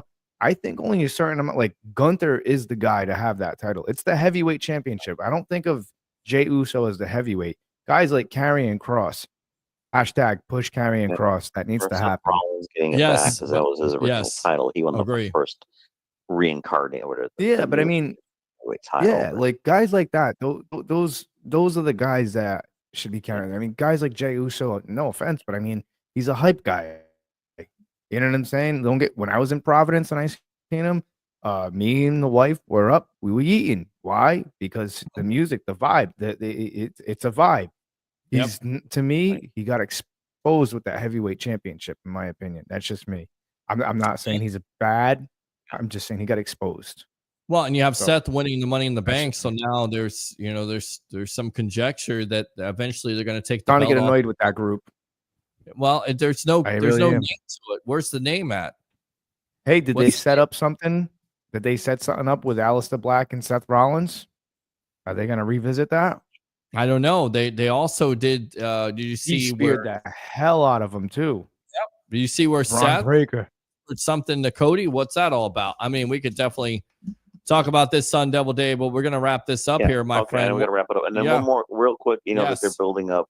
I think Goldberg's gonna fight Gunther for the that Evolution / Great American Bash on July 12th. It's gonna be in Atlanta. That'll be his He needs a retirement match. He was promised by Vince to get a retirement match. So Goldberg needs go get a broom and a mop. There you go, buddy. He's all in right, good shape. Sun Devil Dave. What do we say on this show, man? What do we say? How you do guys have a great rest of the Wednesday. Hey, Peter, man, you did a great job. Thank you. Your professionalism and your expertise, and it was awesome that you were able to interact. The Bucs players were amazing. I know that they had to do PR, but they were they were just positive, and they shook everyone's hand. It was a great vibe there. Yeah, and I'm glad you had a good time. I'm glad you're able to market yourself, because I think you deserve, some kind of sports announcer with the Bucs, or some kind of job with them in the future. So we'll see how that works. I mean, a higher level job. I appreciate you, bro. I really do. And you did a great job, man. You really brought the juice. Sorry I couldn't be on the show with you guys, but you really brought the juice, man. Brought the juice. Brought the juice. I did a pretty good job as a co-anchor there. You did. You were good, man. You were great. Thank you very much, guys. Thank you for the opportunity. You guys have a great night, man. And what do we say to end off the show? You too, man. Thank you for wasting my time, and goodbye forever. There you go. I love that. I freaking love that soundbite. We got to get that as a soundbite. All right, so let's go out to David here. Thank you, David. Great show again tonight. Keep doing what you're doing. Like I said, look up. That's where you're headed, man. Appreciate you as always. I know we're going to talk some turnbuckle talk, man, but it's over 3 hours at this point. We talked a little bit. We'll talk more next week. I promise. I don't think it's going to be that much Bucs content. Well, you never know.